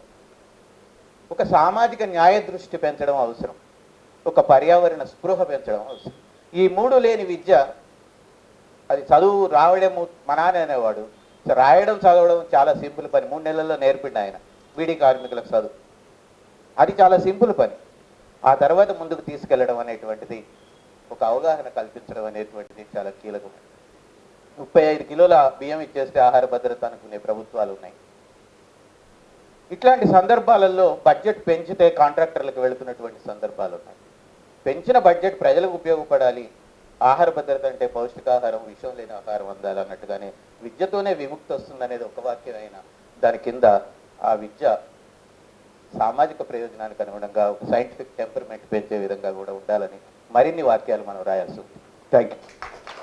అందరికీ నమస్తే. ఇక్కడ ఉన్నటువంటి తల్లులకు ప్రత్యేకమైనటువంటి వందనాలు. వేదిక పైన ఉన్నటువంటి సభాధ్యక్షురాలు నాకు 2 నిమిషాలు టైం ఇచ్చింది, కానీ పుస్తకావిష్కరణ అన్నారు 2 నిమిషాలు అంటే సరిపోతుందో నాకు తెలియదు. అంటే నేను యాదగిరైనా మాట్లాడితే కనీసం లేదు నా హాఫ్ అన్ అవర్ తీసుకున్నాను అనుకున్నా, 5-7 నిమిషాల్లో ముగించండి. అంటే పెద్దవాళ్ళకి కూర్చొని కూడా పుస్తకం విషయంలో అందరికి తెలియాలి. నేను ఈరోజు ఈ వేదిక మీదకి మాట్లాడడానికి స్ఫూర్తి వెంకరెడ్డి సార్. 2 నిమిషాలు నేను నా పరిచయము, అసలు నేను ఇందులో పనిచేయడానికి కారణం ఏంది, సిఆర్పిఎఫ్లో పనిచేయడానికి నాకు ఉన్నటువంటి పరిచయము, స్ఫూర్తి, దీని అన్నిటికీ తీసుకురావడానికి కారణము నేను 2 నిమిషాలు చెప్తాను. నేను యాక్చువల్లీ భారతీయ జనతా పార్టీ జిల్లా అధ్యక్షుని. పార్టీలో అనేక బాధ్యతలు తీసుకొని మా దగ్గర సామాజిక కార్యక్రమాలు చేస్తుంటారు. ఇట్లనే పాఠశాలలో చేస్తున్నాను, కార్యక్రమం చేస్తుంటే నా దగ్గర నా మిత్రుడు సోదరుడైన లక్ష్మణ్, అరే ఎప్పుడు నువ్వు ఏదో ఒకటి చేస్తుంటావు కానీ పిల్లల కోసం ఏం చేయవు అని. అరే పిల్లల కోసం ఏంది, ఇది పిల్లలే కదా అన్న. నువ్వు ఓటేసే వాళ్ళ కోసం చూస్తున్నావు కానీ ఓటైన కోసం ఎందుకు చూడవు అని అన్నాడు. వాస్తవం అది కూడా నేను కూడా అనుకున్నా, అరే కరెక్టే ఉంటుందా. లేదు నువ్వు ఒక సమావేశానికి రాని 2-3 సార్లు నా ఇంట పడ్డాడు, ఎక్కడ కనిపిస్తే అక్కడ నన్ను రావాలి నువ్వు సమావేశానికి. ఈ ఎంవి ఫౌండేషన్లో విజయలక్ష్మి ఈ లక్ష్మణ్ గారు తీసుకెళ్ళి ఒక సమావేశంలో పెట్టారు. అన్న ఏం లేదన్నా 2 నిమిషాలు నువ్వు సమావేశం విను, టీ తాగి వెళ్ళిపోనాను. అరే 2 నిమిషాలు మాట్లాడాలి, రావాలి, టీ తాగి వెళ్ళిపోయినాను. సరే మంచిగా వస్తాలే అని ఒకరోజు బలవంతంగా సమావేశం అయిన తర్వాత ఎంవి ఫౌండేషన్ ఆఫీస్కి పోయి క్యాంప్ ఆఫీస్కి పోయిన తర్వాత అక్కడ టీ ఎక్కడ పోయిందో, ఆ 2 నిమిషాలు ఎటు పోయిందో వెంకరెడ్డి సార్ ఇంటుంటే ఆయన చెప్తున్నాడు, అసలు నేను ఎక్కడున్నాను, నిజంగా సమాజంలో ఏడ పని చేస్తున్నాను అంటే ఓట్ల కోసం వేసే వాళ్ళు ఓట్లు వేస్తేనే పని చేస్తామా, కానీ ఓట్లు లేని వాళ్ళ కోసం మనం ఎందుకు పని చేయకూడదు అనే ఆలోచన విధానము ఆ రోజు నాకు స్ఫూర్తి వెంకరెడ్డి సారే కలిగించాడు. చిన్న పిల్లలు అబబు శుభం తెలియనటువంటి వాళ్ళు, ఏ అబబు శుభం తెలియనటువంటి వాళ్ళ కోసము మనం పనిచేస్తే వారి తల్లిదండ్రులు రాజకీయంగా మనల్ని ఎదగడానికి అవకాశం ఇస్తారు. కానీ వారి కోసం మనం ఎప్పుడైతే పనిచేయమో అది వ్యర్థం అన్నట్టు. ఎంత పెద్ద రాజకీయంగా చేసినా కూడా వ్యర్థం అది. నేను సార్ యొక్క స్ఫూర్తి తీసుకొని పనిచేస్తున్నప్పుడు స్కూల్కి వెళ్ళినా. సార్ చెప్పాడు, సార్ నేను పలానా స్కూల్కి వెళ్తున్నాను, వాళ్ళు ఏం అడగాలి సార్ అన్నాను. ఏమడుగుతా పోయి నువ్వు అడిగి పోయి ఏం చూడు, నువ్వు ఏమేం చేస్తున్నావు వాళ్ళు చూడన్నాను. అడిగి పోతే స్కూల్లోకి పోయినా పోగానే నన్ను ఇంకా బీజేపీ కార్యకర్త అనుకున్నాను. నేను సిఆర్పిఎఫ్ అన్నా. సిఆర్పిఎఫ్ అయితే రావద్దు, నువ్వు బయట ఉన్నాడు. ఏమో సిఆర్పిఎఫ్ అంటే బయట ఉండమంటారు అనుకో. నేను సిఆర్పిఎఫ్ అంటే పిల్లల కోసం వచ్చినాను. నేను రావద్దు, బయట ఉన్నాను. నేను బయట ఉండే ప్రసక్తి లేదు, లోపలికి వస్తున్నా, నువ్వు ఏం చేస్తున్నావు చూస్తా. టీచర్లు అందరూ ఏం చేసి సెల్ ఫోన్ తీసుకున్నారు, సెల్ ఫోన్లలో కూర్చున్నారు. పిల్లలేమో ఆడుకుంటున్నారు, ఎవడు పడితే వాడు కొట్టుకుంటున్నాడు. అరే విద్య నేర్పడానికి వచ్చిరా వీళ్ళు, టీచర్లు జీతాలు తీసుకుంటున్నారు, అసలు ఏం చేస్తారు బా వీళ్ళు అన్నీ. జరసేపు కూర్చున్నా. ఆ క్లాస్లో పోగానే టీచర్ వచ్చింది. టీచర్ని అడిగినా, అమ్మ మీరు టీచర్ క్లాస్ టీచర్ అంటే ఆ క్లాస్ టీచర్. ఎన్నో క్లాస్ అంటే 7వ తరగతి నువ్వు డైరెక్ట్ నేను 7వ తరగతి వేరే దానికి పోలే. బోర్డు మీద ఒక పిల్లల్ని లేచిన. అరే బాబు ఎవరైనా అయినా నీ దండం పెడతా అంటే లేచిన. ఇంకా రథాపే అంటే వచ్చిండిగా. టీచర్ని అక్కడ పక్క కూర్చుని పెట్టినా చాక్ పీస్ ఇచ్చిన. నదులు రాయరా బాబు అన్న. ఆ నదులు రాయరంటే మూసి నది పేరు రాస్తున్నాడు. అంటే 7వ తరగతి చదివేటువంటి బాలులకు విద్య నేర్పేటువంటి ఈ టీచర్లు ఏవైతే ఉన్నారో, ఉపాధ్యాయులు ఉన్నారో, జీతాలు తీసుకొని వానికి విద్య నేర్పేటువంటి సోయి వాళ్ళకి లేదు. ఎందుకంటే జీతాలు కావాలి, నెల రోజులు సెలవు వచ్చినా పర్వాలేదు, జీతాలు కావాలి. కానీ ఆయనకి విద్య నేర్పారు. విద్య కోసం పరితపించినటువంటి వ్యక్తి ఎవరైతే ఉంటే ఆ విద్య విషయంలో గ్రహిస్తాడు. విద్యా విముక్తి అని సార్ పుస్తకం రాసిండు. కానీ చక్కనటువంటి పుస్తకం. ఆ పుస్తకం చదివినటువంటి ఏ వ్యక్తి కానీ సమాజంలో మార్పు తీసుకురావడానికి ముందడిగేస్తాడని నా ఆలోచన. ఎందుకంటే అందులో ఉన్నటువంటి వాస్తవ విషయాలు రాసిండు సారు. సార్ ఎక్కడ కానీ అవాస్తవమైన విషయాలు రాయలేదు. వాస్తవం జరుగుతున్నటువంటి సమాజంలో ఏదైతే జరుగుతుందో దాని విషయాన్ని రాశాడు. నేను ఒక పాఠశాలకు వెళ్తే అసలు పాఠశాల చుట్టుముట్టు కరోనా టైంలో ప్రభుత్వం ఏం చెప్తుంది, చాలా రకాలుగా చెప్తున్నది. కరోనాలో శానిటేషన్ తీసుకోవాలి, మాస్కులు పెట్టుకోవాలి, ఇవన్నీ పిల్లలను భయపడిస్తున్నారు. ప్రభుత్వం కూడా భయపడిస్తుంది. వాస్తవం భయపడించిన పాఠశాల ఓపెన్ చేసాం. పాఠశాల ఓపెన్ చేస్తే ముందుగా 2 రోజుల ముందు ప్రభుత్వం చెప్తే ఆ పాఠశాల ముందు కచ్చరా ఉన్నది. దాన్ని తీయలేకపోయారు. అంటే దుర్వాసనతో ఉన్నటువంటి పాఠశాలలో పిల్లలను చదువుకోవాలి. పిల్లలు ఏదైతే మొక్క వంగునో మానవ వంగున అనేటువంటి నినాదం ఉన్నదో, చిన్నతనంలో అన్ని రకాలుగా మంచిగా ఉంటే విద్య నేర్చుకొని ప్రభావితుడై ఈ దేశానికి రక్ష కానీ, ఈ దేశానికి ఐఏఎస్ఆర్లు కానీ, ఐఏఎస్ ఆఫీసర్లుగా అయ్యేటువంటి అవకాశం ఉంటుంది. నేను ఫౌండేషన్కి మీటింగ్లకు వెళ్ళిన తర్వాత చాలా ఇన్స్పైర్ అయ్యేటువంటి కొన్ని సంఘటన ఉన్నది. ఎందుకంటే అక్కడ ఉన్నటువంటి తల్లిదండ్రులు లేనటువంటి పిల్లలను తీసుకొచ్చి చదువు నేర్పిస్తున్నారు. ఆ చదువు నేర్చుకున్నటువంటి పిల్లలు ఎంబీ ఫౌండేషన్ ద్వారా ఈరోజు టీచర్లు అయినరు, పోలీస్ డిపార్ట్మెంట్లో పనిచేస్తున్నారు. రెండోది ఏంటంటే టీవీ యాంకర్లు అయినరు. ఇలాంటి యొక్క సంస్కరణ తీసుకొచ్చి పిల్లల్లో కూడా విద్య తీసుకొచ్చిన తర్వాత సమాజానికి పనిచేసేటువంటి విధంగా తయారు చేసినటువంటి ఒక శిల్పి. ఆ శిల్పిని నిజంగా మనం గౌరవించవలసిన అవసరమే ఉంది. వాస్తవానికి శిల్పిగా వారు ఎన్నో సార్ నువ్వు మాట్లాడమన్నారు 2 నిమిషాలు ఇచ్చినావు. కానీ నేను మీ విషయం చెప్పకుండా, ఈ పుస్తకం విషయం చెప్పకుంటే మేమేందుకు వచ్చి వేదిక మీద లేవడం? వేదిక మీద ఎందుకు చెప్పాలి? ఖచ్చితంగా మీరు రాసినటువంటి విషయము సమాజానికి వెళ్ళాలి. చాలా మందికి సమాజానికి మంచి పుస్తకం విషయం తెలియకుంటే మంచిది ఎక్కడ పోతుంది? ప్రభుత్వం ఇలాంటి వ్యక్తులను గుర్తించాలి. ఆంధ్రలో ఉన్నటువంటి జగన్ సీఎం గారు ఎడ్యుకేషన్ అడ్వైజర్గా చేసుకున్నటువంటి దాంట్లో తెలంగాణ ప్రభుత్వం ఉన్నటువంటి నిద్రావస్థలో ఇలాంటి వ్యక్తులను అడ్వైజర్ తీసుకుంటే తెలంగాణలో విద్యకు విముక్తి కలిగేటువంటి అవకాశం ఉంటుంది. కానీ ఇక్కడ సార్ని గుర్తిస్తలేరు. ఇప్పటికి అనేకమైనటువంటి విద్యా విషయాలలో సార్ చేస్తున్నటువంటి విషయాలలో ఎవరు కానీ ప్రభుత్వం పట్టించుకోలేదు. కానీ మేము ఎక్కడికి వెళ్ళినా కరోనా టైంలో వెళ్ళి ఒక పిల్లలను పలకరిస్తుంటే సార్ ఒక మాట అన్నాడు, భయ్ జాగ్రత్త చూసిపోతే మీరు పిల్లలను సార్కి చెప్పినాం, సార్ కరోనాకు భయపడమంటే ఈ పిల్లలు వేరే విధంగా ఉంటారు. మనం భయపడకుండా మనం జాగ్రత్త తీసుకుని పిల్లల కోసం వెళ్తే ఖచ్చితంగా ఆ పిల్లలు బాగుపడతారా, విద్యకి వెళ్తారని. నేను ఇక్కడికి వచ్చిన తర్వాత అనేక రకాలుగా నేను పిల్లల విషయంలో చెప్పినా ఫీజు ఒక 3 పిల్లలు పాఠశాల ఉంటే ఫీజులు కట్టకుండా విద్యను అమ్ముకుంటారు. నిజంగా చెప్పాలంటే తెలంగాణలో విద్యా వ్యాపారమైంది. పిల్లలకు చదువు చెప్తలేరు, విద్యా వ్యాపారంగా చూస్తారు. 3 పిల్లలకు ఓ తండ్రి చనిపోయాడు, 3 పిల్లలలో 3 ఫీజులు కట్టాలి. ఫీజులు ఎంత అంటే ₹1,00,000 దాకా ఉన్నాయి, దగ్గర దగ్గర సుమారు ₹1,00,000 ఉన్నాయి. ఆ తల్లి ఎవరు చెప్పినా మన ఎవరికి వచ్చాను, అన్న నా 3 పిల్లలు ఉన్నారన్న, ఇట్లా సంగతి అంటే ఏమైందమ్మా అంటే ఫీజు కట్టమ్మని నాకు టీసీ మా పిల్లలకి ఇస్తలేరా అన్న. సరేనా నేను వస్తున్నప్ప అన్న. ఆమె కన్నా ముందు పోయినా పాఠశాల కలిసి రాగానే పాఠశాల యజమాని కిటికీలో చూసాడు ప్రిన్సిపల్, అరే ఈయన ఎవరు వచ్చి ఎందుకు వచ్చింది ఏం కదా. నేను బయట సార్ లోపల రాండి నువ్వు వస్తున్నాను. ఆమె వచ్చిన తర్వాత పోయి అడిగిన, ఏమ్మా ఎంతమని. సార్ ఎంత. నువ్వు కోవిడ్ టైంలో ఎంత చదువు చెప్పినావు? ఫస్ట్ చదువు చెప్పింది నాకు ముందు చెప్పానన్న. కోవిడ్లో నీకు పాఠశాలనే బంద్ ఉన్నది, ఆన్లైన్ చెప్పినావు. ఆన్లైన్లో ఏం చెప్పినావు నువ్వు? ఆన్లైన్లో బోర్డు మీద రాస్తేనే చదువు రాదు, నువ్వు ఆన్లైన్లో ఏం చెప్పినావు చెప్పాను చెప్పినాడు. ఆన్లైన్ వల్ల విద్య ఎంతవరకు వచ్చిందిరా బాబు? 20% విద్య వస్తే ప్రశ్నించేయాల్సిన జవాబు ఏదైతే నువ్వు చెప్పిన దాన్ని అర్థం చేసుకొని అడగడానికి కూర్చొని లేకుండా అయిపోయింది. చెడు మార్గం ఎక్కువ చూసారు కాబట్టి పిల్లలకు ఆన్లైన్లో విద్య రాలేదని ఆ తల్లిదండ్రులతో చెప్పి వాళ్ళకి ఫీజు తగ్గించిన ₹40,000 వరకు ఫీజు తగ్గించి వాళ్ళకు నేను సేవ్ చేయడం. అనేక రకాలుగా అనేక సంఘటనలు ఉన్నాయి. సార్ ఎప్పుడు కానీ మంచి చేయగానే లక్ష్మణ్ పలానా పాఠశాలకు వెళ్ళు, పలానా జాగలకు వెళ్ళు. విద్యాపరంగా నష్టపోయింది కోవిడ్లో అంటే విద్యార్థులు తప్ప ఇంకెవరు కాదు. ఈరోజు సమాజంలో అనేక రకాల నష్టపోయారు కానీ విద్యార్థులు ఎక్కువ నష్టపోయారు.